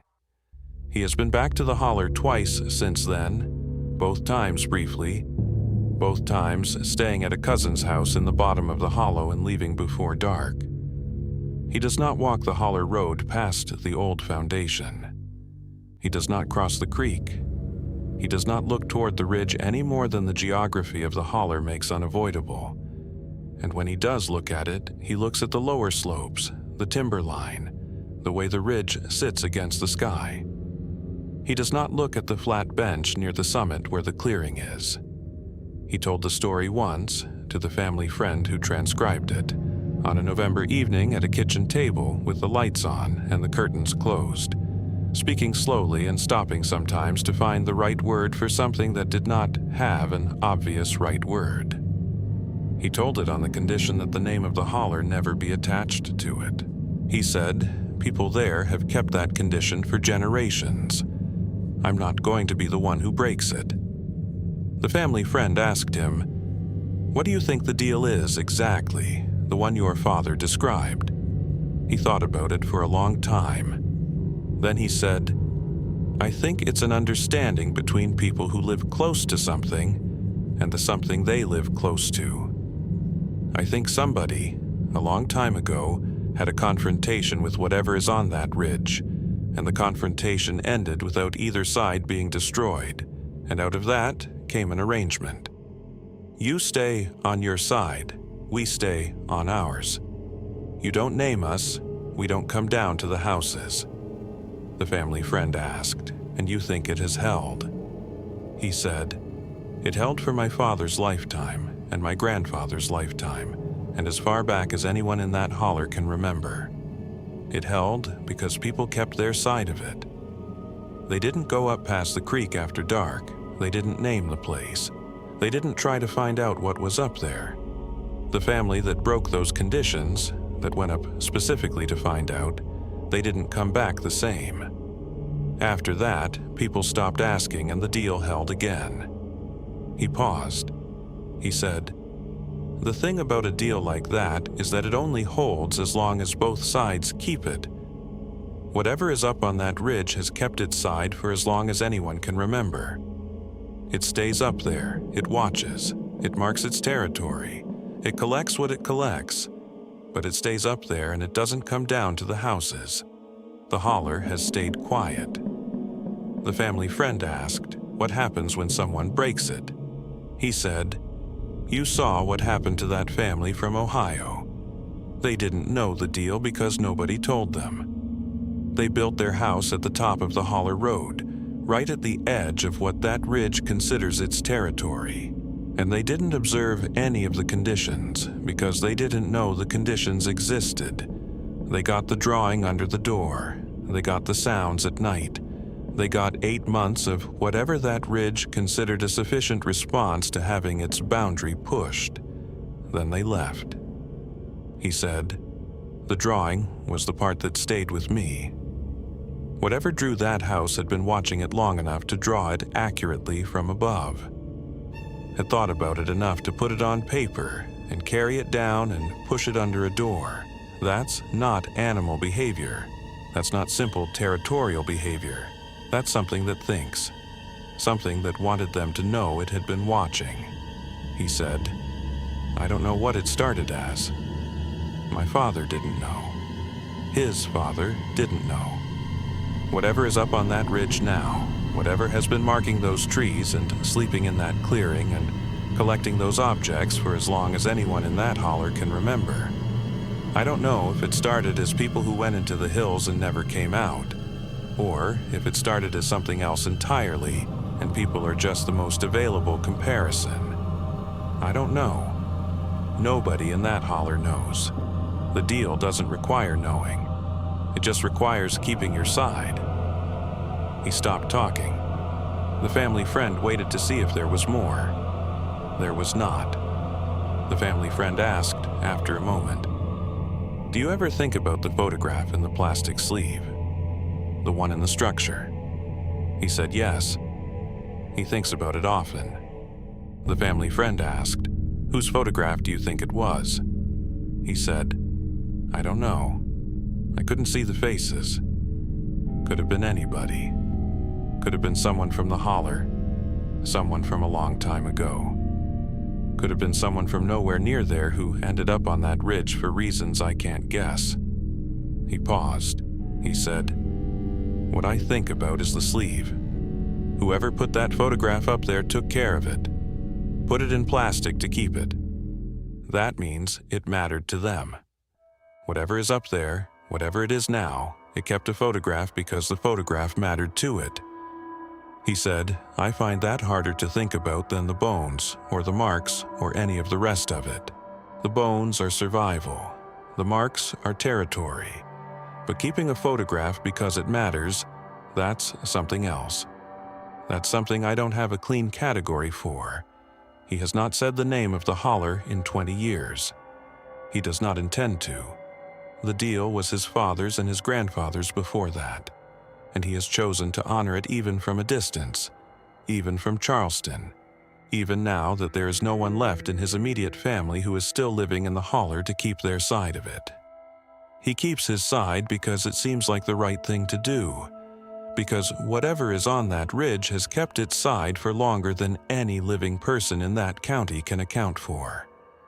Because the marks on those trees are still being made, and the fire ring is still being used, and the collection of objects is still growing, and the photograph in the plastic sleeve is still up there in that clearing on a ridge above a holler whose name nobody says.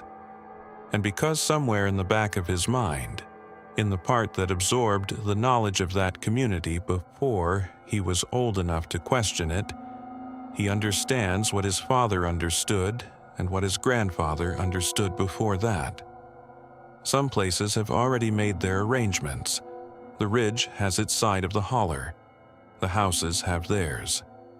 The smoke that rises from above the switchback on cold mornings, faint, steady, the same as it has always been, is not a threat.